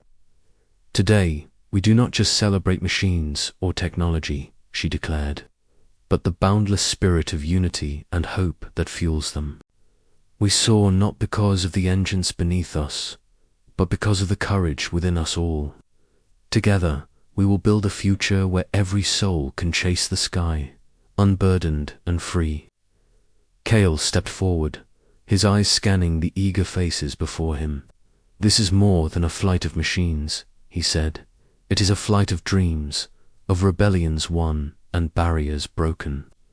Let us keep our skies open, our minds open, and our hearts open to the possibilities ahead." The crowd erupted in cheers, a wave of sound that seemed to lift the very city higher into the heavens. Elara felt Kael's hand tighten around hers as they watched the flying machines soar in intricate patterns, a dance of freedom and innovation. The sky was no longer a limit, it was a canvas. But as twilight approached, Elara's gaze drifted toward the horizon, where faint shadows gathered. The city's transformation was just beginning, and with it came the inevitable struggles to forge a truly united society. Old wounds would need healing, new governance would require wisdom, and the dreams that had taken flight today would need nurturing against the winds of doubt. Yet in that moment, beneath a sky reimagined, Elara and Kael shared a quiet resolve. Whatever storms awaited, they would face them together, their love and vision as steady as the engines that carried them forward. The city was theirs to rebuild, their legacy a beacon for generations dreaming beyond the clouds. As the stars began to twinkle above, the floating city shimmered with possibility, its people united in a soaring symphony of hope and courage. The sky was wide, and the future was theirs to claim. And somewhere in the distance, a new song of freedom began to rise, with the wind a song that no caste could silence, a song that would carry them all into the dawn of a new era. The golden hues of the setting sun washed over the floating city, painting the clouds beneath in soft shades of lavender and rose. High above the bustling streets and the intricate lattice of gears and steam vents, Princess Elara and Kael stood side by side on the highest observation deck. The cool breeze whispered around them, carrying the faint hum of distant machinery and the soft murmur of the city settling into twilight. Elara's silver hair caught the last light, shimmering like threads of starlight woven through silk. Her pale blue eyes were fixed on the horizon, where the sky seemed to melt into endless possibilities. She wore a simple, flowing garment, far removed from the restrictive dresses of her past, symbolizing the freedom she had fought so hard to claim. Kael's gaze mirrored hers, the soot-streaked face softened by a rare and genuine smile. His dark hair tousled as if tousled by the wind itself, and his practical clothes, though worn, were clean and fitting for a new life. In his hands, he held a delicate blueprint, edges curling slightly with age, but meticulously detailed. "This," Kael said, unfolding the paper carefully, is the design for a new kind of flying machine, one that anyone can pilot, regardless of caste. Wings strong enough to carry our dreams free and unbound. Elara stepped closer, tracing the intricate lines with a fingertip. The wings resembled those of a great bird, broad and graceful, capable of soaring higher than the city's oldest engines. "It's beautiful," she breathed, her voice tinged with awe and hope. "It's more than just beauty," Kael replied softly. "It's a promise that the sky won't belong to the few, that the city can rise on the strength of all its people, flying together." A silence settled between them, filled only by the soft sigh of the wind and the distant call of mechanical wings gliding through the air. Elara reached into a small pouch at her side and carefully pulled out a silver locket. Opening it, she revealed a faded portrait of her mother, a woman whose spirit had been bound by the old ways, yet whose secret past had ignited the first sparks of rebellion in Elara's heart. She dreamed of change too, Elara murmured, of a city where no one was trapped by the walls around them. "I carry her hope with me." Kael took her hand gently, their fingers intertwining as naturally as if they had been made to fit together. The stars began to twinkle overhead, tiny lanterns lighting the vast canvas of the night sky. Around them, the city that had once been divided by iron and steam now hummed with new life, its people daring to dream beyond the confines of caste and tradition. "Whatever comes next," Kael said, his voice steady and sure, "we face it together. Our love, our vision, it's the wind beneath the wings of this city." Elara smiled, her heart swelling with a fierce and tender hope. "Together," she agreed. "We'll build a future where flying dreams are no longer forbidden, where every soul can rise." As the night deepened, they stood united against the vastness of the sky. Their promises whispered into the cool air, like a vow carried on the wind, an unbreakable bond that would guide them through the uncertain days ahead. For in this moment, suspended between past and future, Elara and Kael embodied the very essence of hope, a love that soared beyond boundaries, lighting the way for generations yet to come. The city below shimmered, alive with possibility, and the stars above seemed to shine a little brighter, as if celebrating the dawn of a new era, one where the sky was not the limit, but just the beginning.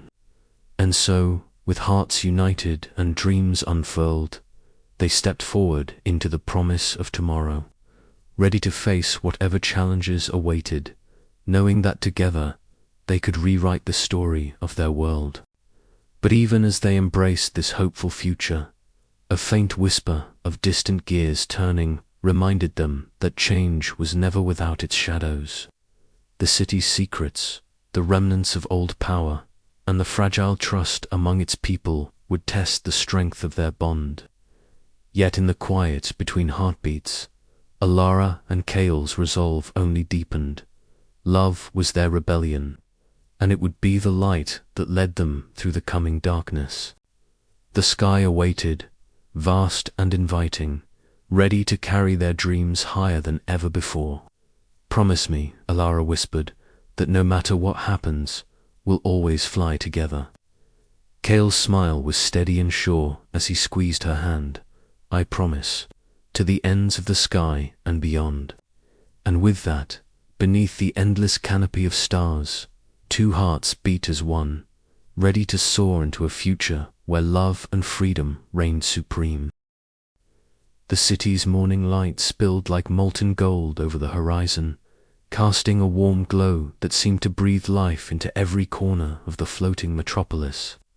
Atop the highest platform, Princess Elara stood beside Kael, her silver hair catching the light as the soft breeze teased the strands. Below them, the city thrummed with renewed vitality. Flying machines of every shape and size soared freely, their pilots a vibrant mix of all castes, laughing and calling out to one another as they danced between the clouds. Elara's gaze swept over the scene, her heart swelling with a mixture of relief and fierce pride. The rigid walls that had once confined her life and the lives of so many others had crumbled, replaced by bridges of understanding and shared purpose. Beside her, Kael's green eyes mirrored her excitement, bright and sparkling with a hope that had once seemed impossible. "Look at them," Kael murmured, his voice low but steady. "Flying not because their birth says they can, but because they choose to." Elara smiled, squeezing his hand gently. "We did that, together." The platform beneath them buzzed softly with the hum of engines and the distant chatter of citizens, preparing for the day's grand ceremony.